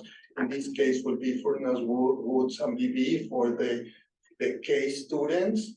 That will be an increased cost of $150,000 plus increase of the regular increase from our salaries. Is that based on the same amount of time? That's based for the whole year. That's what I'm saying. And we're putting the biggest number, but it's based for the whole year and for at the same amount of money. Okay.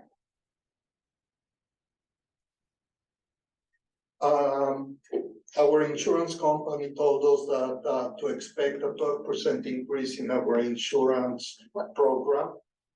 This is everything but health and student. This is our assets, or our insurance program with NYSER. So we have 3 types of insurances. So you know, we have health insurance with a consortium. We have the student accident insurance, and then we have the rest of the insurance, liability insurance, auto insurance, asset insurance.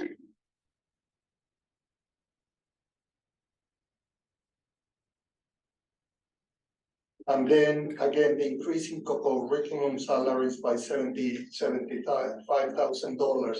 And by the way, Erica, when you said that there are no new clubs, that's when it came to me that they were supposed to cut a lot of clubs, and they did. I thought we were supposed to start taking attendance in clubs and actually We do are. a student interest inventory to see what the students were actually interested in and attending. We are. So the Dr. Roller has been working with the principals on taking attendance. We've asked the principals to also gather additional data. And I just spoke with Dr. Kleinman the other day, and he and Ms. Scollins are going to look at using an interest inventory to help develop new clubs that might be more applicable. So as an assumption, I'm saying that the number that we spend this year is the same number that we're spending next year. So obviously, as we make decisions, this number is going to increase. But this first budget includes the same number. I don't remember us ever discussing China Club last year. We didn't say cut. We said the clubs that students are not attending. We didn't have that information last year to make a decision like that. We said we wanted the information. But we asked them to track it. Yeah, we asked to track. We didn't say we wanted to see it. We did say we wanted the kids to fill out an interest inventory to see what they were interested in. Yeah, but that was moving into this year. Where that creates confusion is if we are spending more money, then it Without the indicates information. that we anticipated not offering clubs, but that was never a discussion to not offer everything we were already offering. We simply asked to track, so it sounds like for some reason that was That was removed lost in from the translation. budget for this year. And maybe it was not something that we had anticipated be a reduction in expenditure for Never. this year's budget, which is what we're tracking over. We didn't add little, we just maintained what we had, which was always the intention, right? The intent, the way I recall it, was simply to make sure that we could offer a club to offer it, but maybe there's a club we can retire and introduce something Yes. that's more interesting, not to save money, but to make That's more right. practical programming that's more exciting and interesting. So that there's still the same amount of offerings if students are interested in them. Yeah, that's- Potentially. But we're over what our baseline is anyway, so that's. It sounds like. Enrique, Yes. Unnecessary. Enrique, I apologize for putting you on the spot, but this is because I'm fairly new to the district. The co-curricular clubs, if there is a club that is running, those salaries are dictated by contractual Yes. amounts, correct? So Yes. there is also that if the club runs, we do have to abide by that compensation. So what happened is the principal of the high school and middle school gave me the clubs and who were in the clubs, and that amount was exceeded $75,000. So again, this is the superintendent's budget. This is the initial blush. We did ask the principals to go back and take a look at this. So again, the first budget figures you will see will be based upon the data and the assumptions that Enrique is sharing here. Mike, I think that's not the way I understand it. The issue is that this year, currently 23-24, we are tracking 75 above. And therefore, we're representing that same expenditure for next year. That's correct. Yes. The question is why this year is it over if we didn't introduce new clubs? It seems like they're something that's worth exploring to understand that why we have that. So if we run a new club, we do not pay the coordinator for the first year. So even if we added 10 new clubs, Right. we don't increase that number this year. But if the club's running this second year, The second year, they they get start paid. getting paid. So the second year clubs. I think honestly, the only club I know that is in its second year in the high school would be chess. Cause it was on like a hiatus. And they brought it back last year and that's probably a paid this year. So we did ask, both Lauren and Anthony to track attendance, both for the coordinator and for the students. And then, of course, the interest inventory is important, right? So it sounds like it's worth exploring what we expected to be different this year that wasn't specific. Yeah?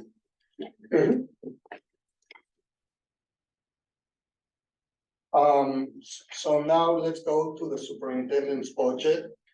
I'm comparing 23-24 to 24-25, and you can see all our revenues. We're expecting a 14.5% increase in state aid, BOCES aid. We're planning to use a lot more of BOCES and at a higher BOCES rate. Other income, it's going up to $2.8 million, and there's two reasons. First of all, we're having more students in our secondary programs, and the other one is that interest income is going up substantially compared to what I thought it was going to happen this year. The fund balance, we discussed it. Pilots went down because of the whole tech pilot, even though the other pilots went up, but it's a major part. Cessation fund, like I mentioned, went down approximately $2 million. So, overall, our non-property tax revenues will go up 5%. Our proposed budget is $93.1 million. That is an increase of 5.8, and then this brings us a tax levy increase of 6.4, with a tax cap of approximately 4.1. So,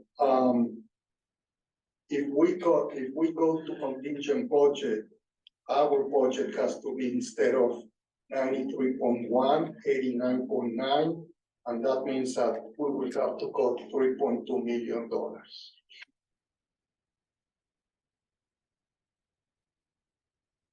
Next. So actually, Mike, can you explain the wish list budget? What is different in it than what we have now? What are we, I mean, can you give us any highlights? I mean, it seems like more than we anticipated. So I'm trying to figure out, like, what is it that we're offering next year that we're not offering this year? So that's the purpose of the presentations that are going to occur over the next few months. Few weeks, where we have our whether it be executive directors or whether it be the people who are overseeing programs, they're going to come and present some of those as unless we go back to them ahead of time and say, this is what you need to consider before your presentation to reduce, because we do know our parameter is to have a budget that is tax cap compliant, correct? So we're obviously not there right now. We're at 6.42 of a proposed levy with a tax cap of an estimated or anticipated 4.1. So oftentimes you'll see people present programs that may have staffing that they may like to include. When you looked at some of Enrique's assumptions, you saw that there was as an example, an inclusion of monitors for the buses. So those types of things, particularly staffing, drive in addition to our contractually obligated expenses such as salaries or health insurance, combined with those wish list items, you see that large increase.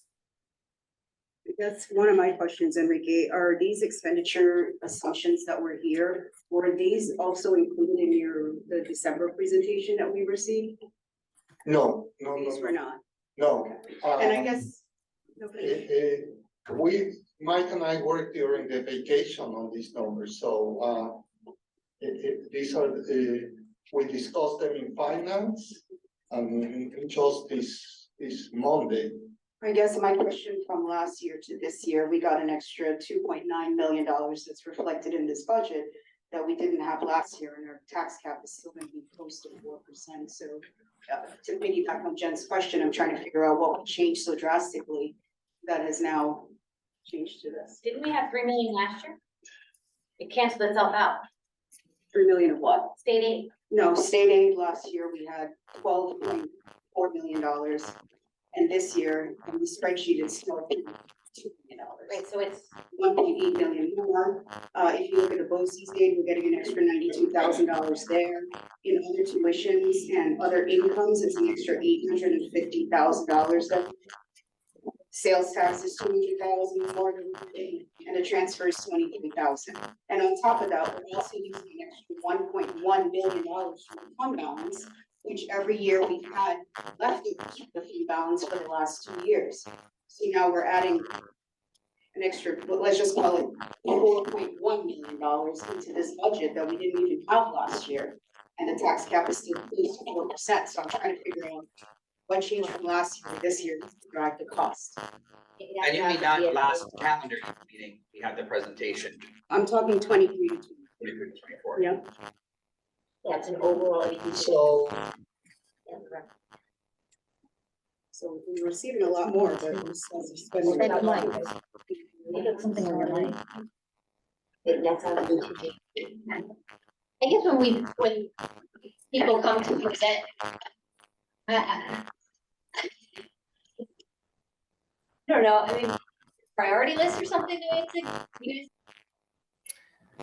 Well, yeah, so what we've already done is we've already asked our principals to go back and take a look at their submitted budgets because Enrique and I know that the budgets that were submitted to us at the end of December put us in a situation where we're not compliant with the tax cap. So we've already asked them to go back and to identify expenditures that are not needed. So that involves time. That involves going to the people who submitted budgets to them and saying, you gave this, I'm acting as a building principal, you gave me this amount of dollars in textbooks. Do we truly need that this year to run the program? Is that a priority of yours? If it is, what are you willing to give up to cut? At this point in time, Enrique and I did not give people who oversee budget codes a directive of a specific amount to cut. We shared the story with them of the parameter of what the board has asked us to do is remain in the tax cap. So we've asked them to go back and go through and give us only what they need to not cut program, to maintain an appropriate program for our students, unless it's a new add-on to the program. Because we saw how high we're over the tax levy, right? So we said, you gave us what you thought you needed, and we appreciate that because we want to know that to continuously improve. If you want to add something new, you have to take away something of equal value to make sure that we can start to whittle away at how much we are over the tax cap. I guess we keep saying tax cap, but the last 2 years is 2%, no? This year is 4.1%? Every year is different. No, the last 2 years, It's been less for last year, right? Based on your sheet that you had. Less. let's go to. I just realized I may have been unmuted, or I may have been muted. Was I muted for a while there? We heard you. Oh, okay, all right, I'm sorry. Well, yeah, So what did you say? You might have been muted? Tax, Because I want to hear you. About what Enrique and I asked the principals and the other people who Yeah, oversee we got that. budgets. Okay, all right. I bet you wish I was. was close to 16%, Say that again? the tax cap. Yeah. If we go back to, like, I don't have pages, but, You know, it's. The tax cap comparison. the Right, tax page cap 4, right. comparison. Right. No, that one, yeah. The red one is our tax cap.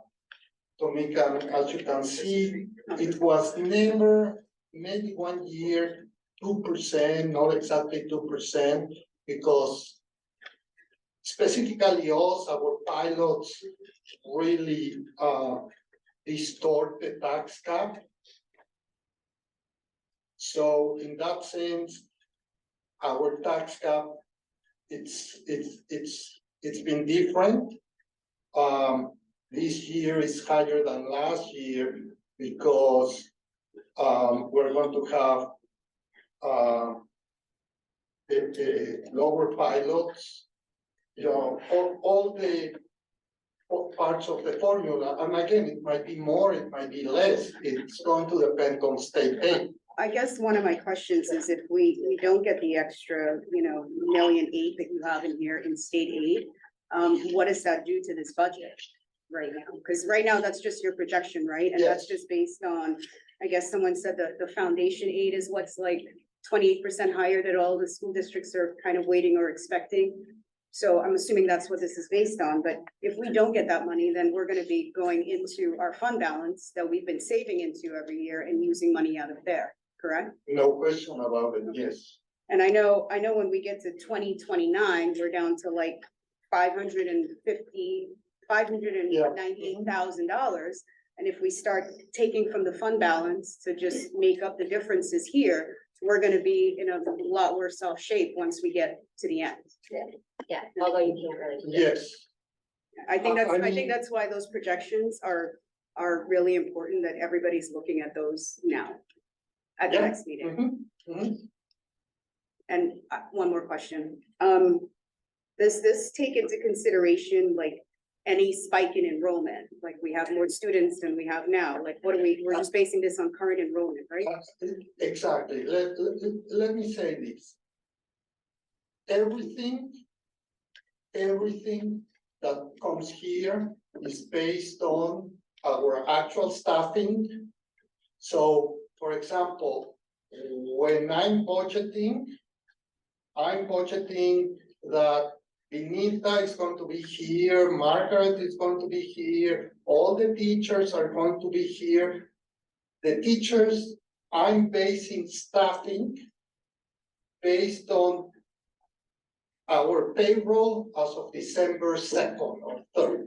So that's what I'm saying. If there's more, then I'm short.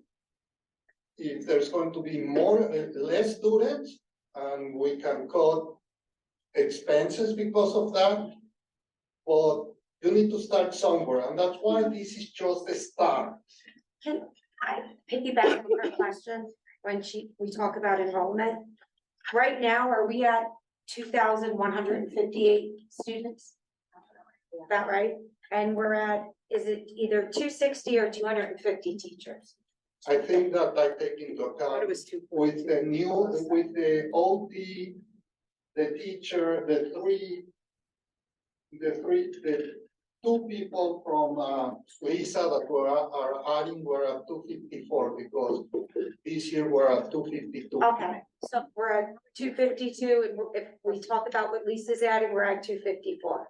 So I know a lot of people at home, because we're gonna be in this predicament every year, and we have to reduce expenses.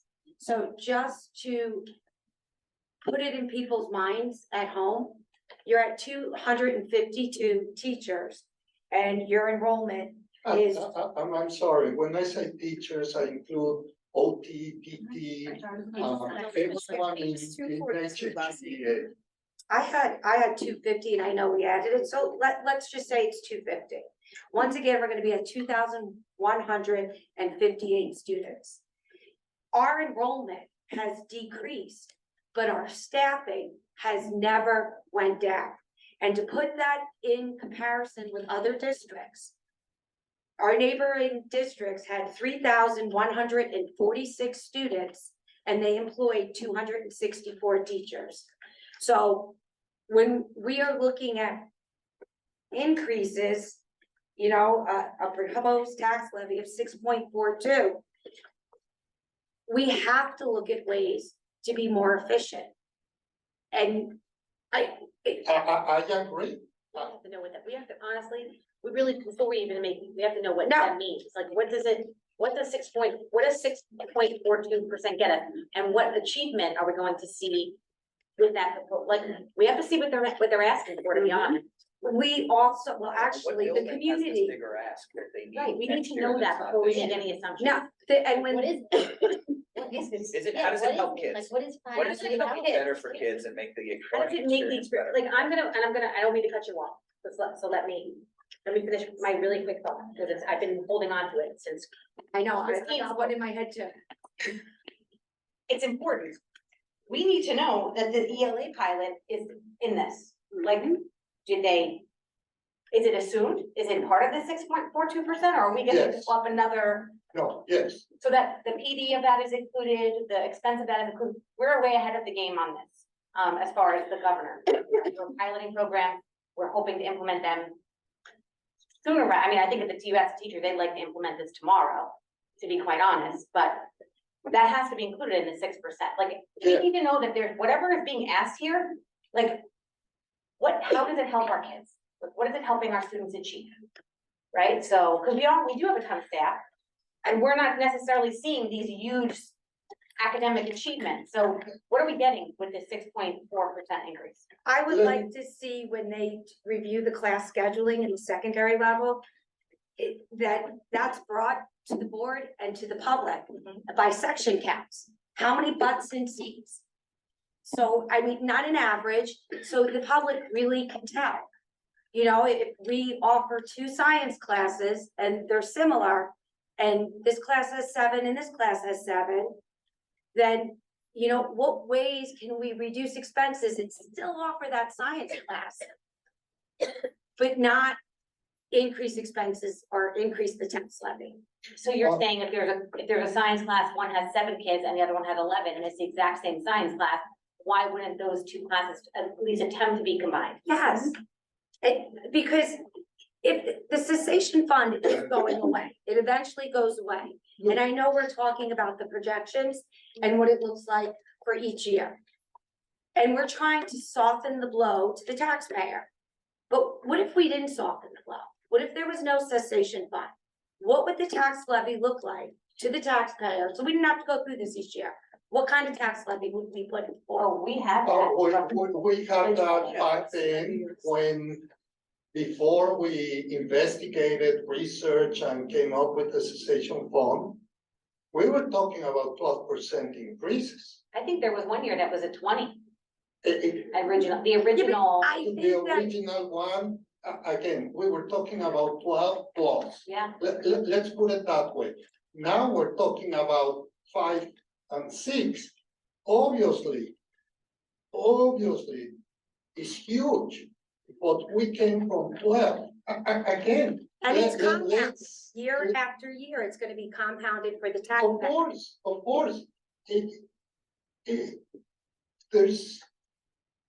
Everyone needs to understand we lost $20 million a year. There's no way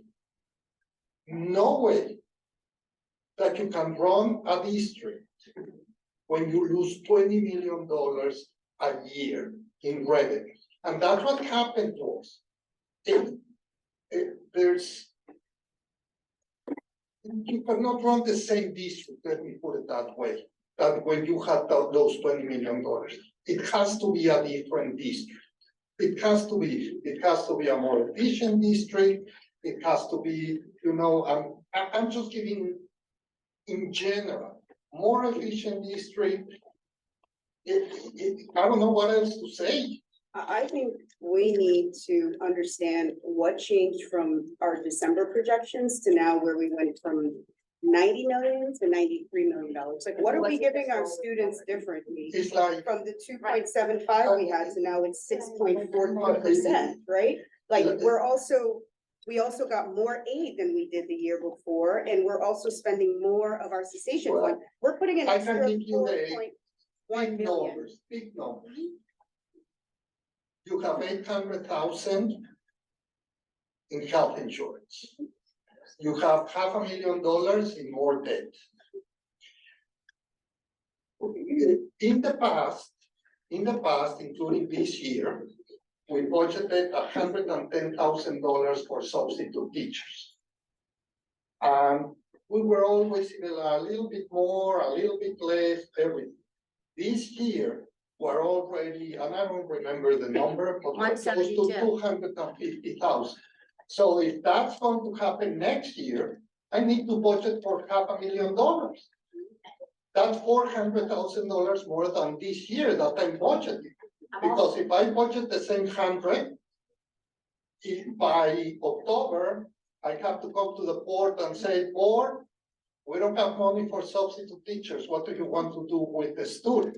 Yeah.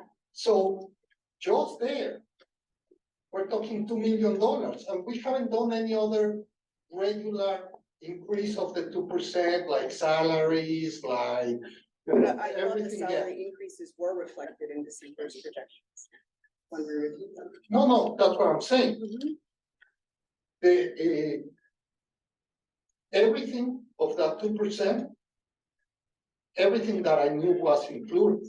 I But I didn't guess what I need to understand, or I guess the district, people at home looking at this are gonna try to understand, right? We went from consistent years of where we were saving money and putting money away into the fund balance, right? And this now is gonna be the first year where we're not saving any money. We got an extra $2.9 million in state aid, and we're also gonna now spend another $1.1 million additionally out of our fund balance in order to offset the tax levy, and it's still 6.42%. So I think we have to show what our district is doing in order to get to this number. Like, we have to actually justify what this number is providing, because if you're saying to me, it's the same services as you gave last year to the students, then why is it so high? What changed?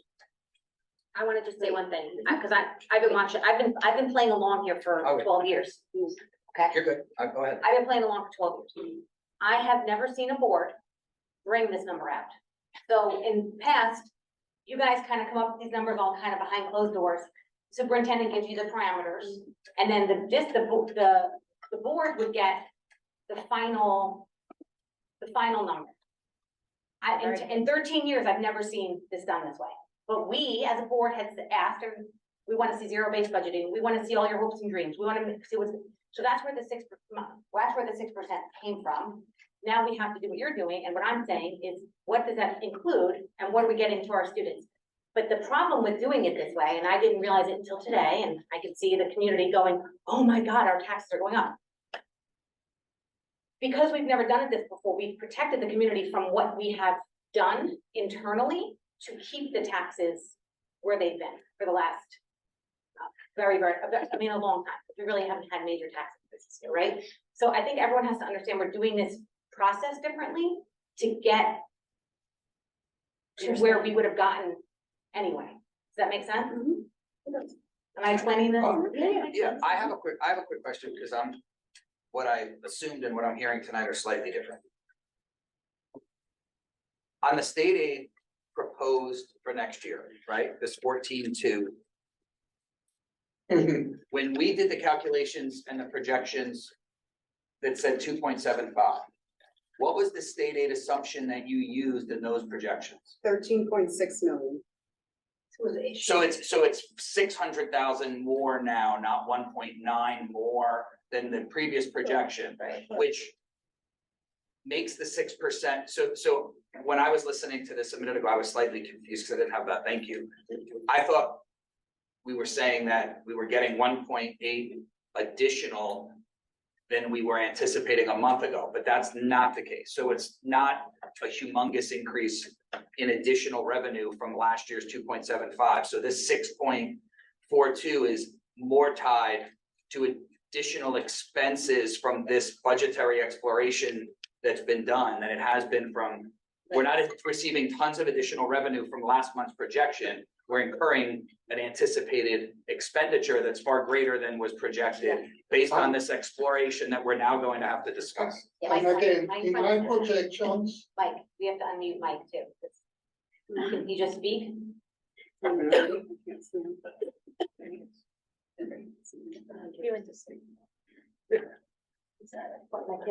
ago, I was like, wait, we just got $2 million extra dollars and 6% increase. I was like, that doesn't make sense. also, so the board understands projections, and I'm doing long-term projections, 5, 7, 8 years down the road. I need to get some idea of what is it that the future boards are going to want to do. Probably none of you will be here, or if you are, probably it's going to be 1 or 2. But in my assumptions was that any board will not want to go over the cap. So, or over 2% increases in expenditure. So if you look my projections, Tomika, if you have them there, and you look at any increase in the budget, usually the increase is 2%. I mean, that's an assumption that if you ask, I think it makes sense, because I don't think, look at what the board is saying today, 6%, it's ridiculous. So 2%, we can always get to that 2%. We can get to that 2% this year. If you say, I don't care, get to 2%, cut whatever you have, and we'll get to 2%.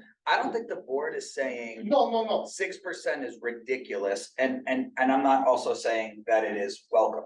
I'm making ridiculous. I'm sorry. No. But I'm not even addressing that piece for a moment. I think what the board is saying is we just had 150% increase in our expected increase, right? And that is what is creating a question mark. Because for those 4 of us who aren't on finance, we have no background information any different than the community until this goes up that says that, and I'm not suggesting that you guys did something wrong, that's just how this works. So today's sort of series of questions, at least in my mind, are being driven from the fact that it's quite a big increase from a month ago. And I don't want to be redundant and keep saying it, but it sounds like we got new information from the people who present the line item budgets in each of the buckets for the buildings and the departments that they operate, that's far greater than any projection that had been made previously. And while that may not be the final number, it is very alarming that we had this giant change in sort of very short order with not a lot of context, which is why we have these public conversations and do all the discussion. Sure. But I think people at home just need to recognize, like, this is the development and the evolution to get us to the place that we're all comfortable, that we're gonna create a budget that's going to give the kids the best experience that we could possibly give while not destroying the tax base at the same time. Can Mike join or? Mike's in here, see this microphone.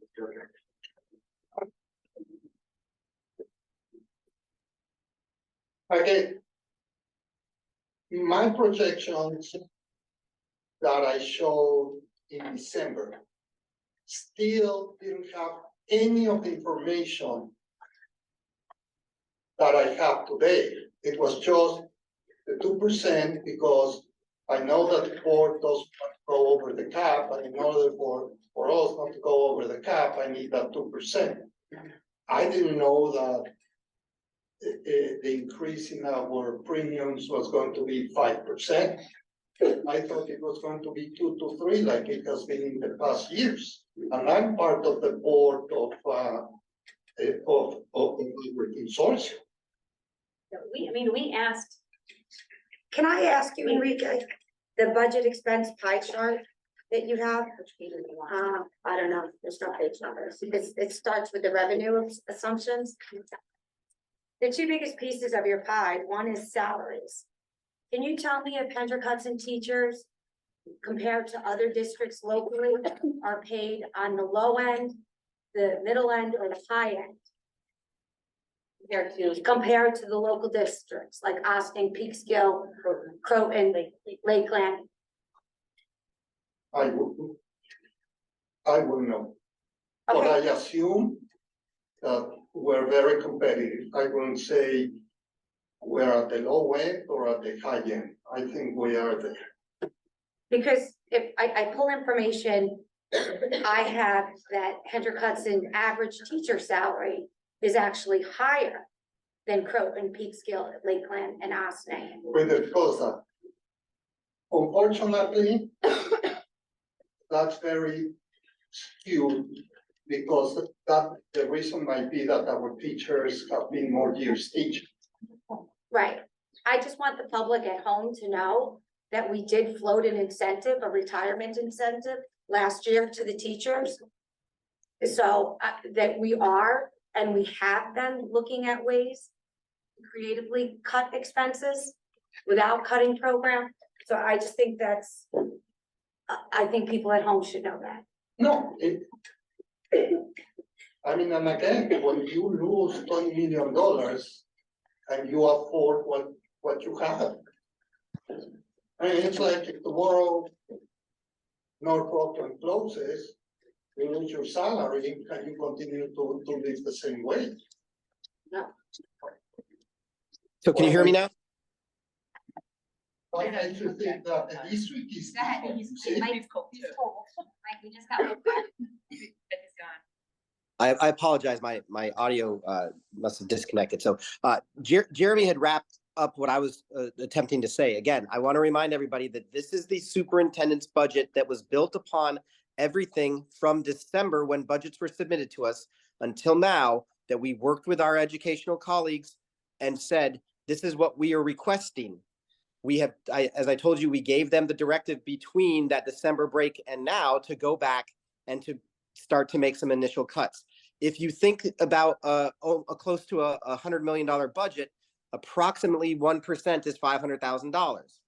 So that is where we need to be looking at what causes us to go from perhaps 2% to 6%. With every $1 million, think about how much you're going up. So we know that when we come back to you and we have our first presentation of the individuals who oversee departments with Lisa presenting her budget, she is going to show you what some of those wish list items are. Between tonight and Lisa's presentation, I'm going to ask you for more feedback. We know that at 6% tax levy request is not within the parameters you gave us, but we are presenting to you and the public where we are at this point in time in a transparent manner, so you can see how we are building the budget and how we are responding to feedback.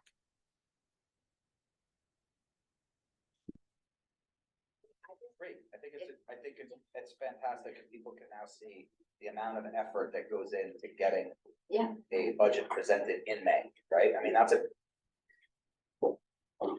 a big deal. Sure. I just realized we were asking lots of questions, but there were still a couple more slides. Sorry, Enrique. Well, the next two slides are basic informational for the community. It just tells us how you can vote, when you can come and register, and when is the budget vote.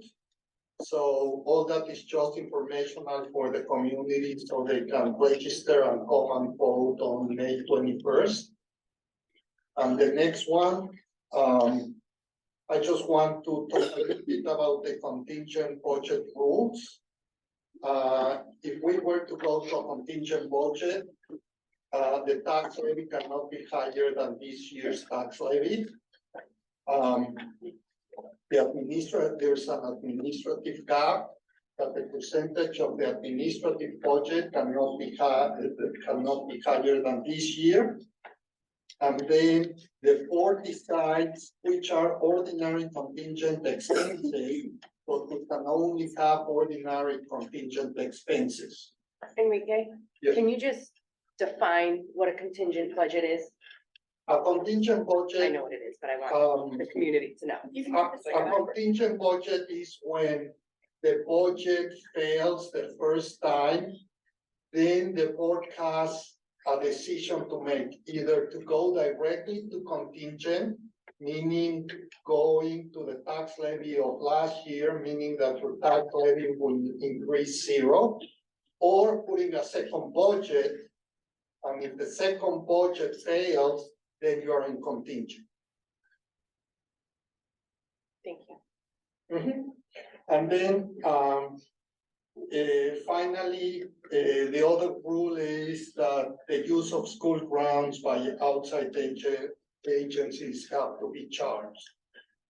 For us, that's very important because we have a lot of intermunicipality agreements with town of Portland where we don't charge them for the use of our facilities. If we were to be in contingent budget, we would have to charge. And in fairness, they also give us services as well. It's quid pro quo. But if someone doesn't. Actually, I don't want to touch on that in the sense that we save a lot more than they do in this interview. It's a fair relationship. It's a fair relationship, I will call it, but if they have to pay us, maybe they'll have to say, well, then you also have to pay me, and that's extra. As it is, it's money that we don't have, but now we have to pay them. That's what I'm saying. For us, this in other districts that they don't let the facilities to outside organizations, it doesn't matter. We do a lot of that. So, somebody at home may have heard that and said, well, why don't we charge the town? I just wanted to make the statement because it is a bit of quid pro quo in there. It is reciprocal and we both benefit from each other's relationship. Yes, yes. Any other questions for Enrique or? So before we wrap up, I'd just like to share what I heard. Number one, we have already given our department heads, the individuals who presented budgets, we've already given them parameters to go back and take a look at what is necessary to keep what you currently have, or if you want to add something, you need to make a dollar for dollar swap. So that's in the process right now. I heard that for each presentation, we need to add the projections at the end as a constant reminder of where we're headed in the future. We have already given our secondary principals the request to make sure that they, as they're going through the scheduling process, to really take a look at those schedules and see how they can be most efficient, but at the same time, doing that delicate balance between continuing to offer high quality programs for our students. What are other suggestions that the board may have at this time? And I know that that may not be an easy question because you don't know necessarily what's being asked for, but are there any other suggestions other than that you would like to see at the next budget presentation? I think we're all gonna have thoughts on it once we reflect upon this meeting, because we just discussed so many important things. Can we get back to you with that, like in the board email for a later discussion, or share with the finance committee, and then you guys can. Yeah. Of course, I would just remind you that the format for how the presentations are going to work, Enrique and I will always have some components, whether it's we're sharing with you what the tax cap is, if we receive more state aid, what are the projections. But in general terms, when individuals or groups of our colleagues present, they will be saying, what have we done with funds in 23-24? What would we like to do with submitted budget proposals that we have for 24-25? And in general terms, do we anticipate our codes increasing and decreasing, and why? On March 2nd, we'll get into more of that detail with wherever they have ended up at that point in time, because they should be going back to their budget based upon feedback that we receive. So just know that if you see that athletics is going to be on February 27th, if you have a question about athletics right now, we're probably going to get to it at that point in time. I also think it's important for us to have an understanding of like budget versus actual. Like we discussed a little bit of it tonight, but like there's some, I think you highlighted it, but is there any way to provide that to us? Is there some kind of thing you can export so we can see the budget code to see where we had? We did ask for that in finance committee, where we're asking you for that, to do like what last year's actual was and what this year's is. Right. So that we can compare each code as we go. Okay. And we should have the budget too. Yeah. Right, like in the middle, like what last year was, what this year was asked to be. Yeah. And then what this year is and where it's trending. And I think the other piece, if we're gonna do that, and this is gonna get real granular, but if there's an expense that's heavily weighted to the beginning or to the end of the year, maybe we put an asterisk, because if it shows that we're trending and we've used 80% of a budget line expense already, but it's not going to continue at that rate because it's a beginning of the year expense, let's call it out so we don't assume that that's going to be trending at that same rate for the rest and become a giant hole when really it's on track for the annual Yeah, I expense. think Enrique does you do the year to date on each of the ones we've seen. And what the total was for the year before, so we kind of know where we're gonna be ending up. Awesome. Yeah, so we were anticipating having that level of detail at the March 2nd. We can adjust that if the board would like. We were planning on having the actual of 23-24 versus the requested of 24-25, and the in progress for the individual, for the upcoming presentations prior to March 2nd. Is that acceptable? Yeah, that's. I have one thing, so every like couple weeks, we're gonna get these new pieces from all of the different departments. Can you update us from week to week, like after they go back, if they were taking things out or adding things in? Can you kind of recap that for us at the beginning of the following one with a summary of each that has already been presented before, and if there were any changes made, just so we can stay like refreshed as we're looking at this? And that was Tina Stromley. Yeah, I'm thinking of how I want to support the team in doing that. Enrique and I will brainstorm how we might be able to do that, just because sometimes it's not as simple as getting it by the next week, because for instance, if it's a scheduling item, that's going to take some pretty heavy conversations. But we want to make sure we meet that request. Let me get back. Yeah, just as you're, like, any updates that you're getting, if you can refresh us from meeting to meeting. This way we know, like, if something was increased or decreased from the last time we spoke. And it doesn't have to be like every meeting we hear about everything, but if you're getting updates, to just let us know so we can kind of keep tally of that percent tax levy to see like how, if we're projecting towards where we want to go. Just so we're not doing. So Enrique, correct me if I'm wrong, you're going to be sharing where we currently are with respect to our request levy and the tax cap, and we could talk about some of the work that has been done to get us closer, correct? Yeah. But I can Yeah. like a summary. Like, for example, today, Mike, we got an email from, Anthony Giovanazzi that, one of the softwares was a 5-year. And he thought we were going to have to pay it next year, so we took out $70,000 out of the budget that obviously happened today, so that will be 2 weeks that I come back and say that budget $70,000 less. I discussed with Margaret today the issue of pre-K. And for example, this budget includes the 2 teachers that are teaching pre-K. That they will come out. On the other hand, where I'm opening a new account code called contractual expenditure, so that out of that account, we would pay the outside vendor to do it. So, there's going to be some difference, but we'll keep you updated like that. Everyone's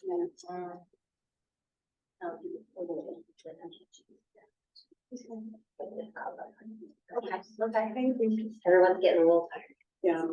Right. Any, thank you, Enrique. I think this Thank is a you. Good start. Board comments, new business, committees. Safety update. Sure. Real quick, I'll make it short and sweet. Annual training at BB every year for the gas line. It will be in January this year. Typically, that would be a fall training on a go-forward basis. The CRG, which is the mapping of all the buildings for safety purposes, so the walkthroughs are happening. It sounds like the high school has been done, and they're expecting the other 4 buildings to have the walkthroughs completed this month, maybe in the first half of this month.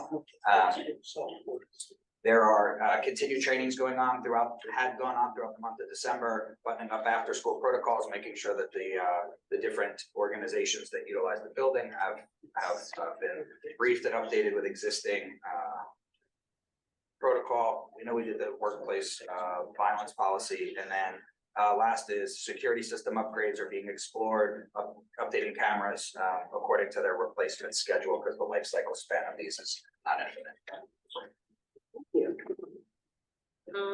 Today we have facilities. So we talked about, we met with the architect and we talked about the upcoming potential capital projects. We reviewed a goal bond number to reach. So I know Mike and Enrique are going back to meet with building principals and to go through kind of what we're budgeting for each of the buildings to come up with goals of what they prioritize as work, as well as Anthony. We also talked about the EPC. The EPC is in New York SED, so we anticipate that work would start in the summer. What's the energy Performance and strategy. Yeah. So we'll probably start with our lighting. It's supposed to start this summer. Yeah. We're getting all new lights on efficiency. So probably start with lighting, and some of the work would maybe be able to be done when students are in school, but it depends on the scope of the work, but probably this summer. And I think that's really what we focused on. The rest of it ends up tying into capital projects.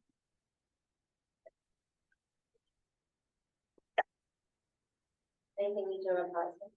Well, this was the first meeting we haven't had new policy, I think, since we started, partially because we're still waiting on NISBA to assign us a person to work with us and we're trying to get all of our policies as close to theirs as possible when we do our revisions. So we're just waiting on them. Hopefully soon we'll be inundated again with policy. There will be 2 policies revised at the next board meeting. administrators like that, because then they get to make all the rights around it.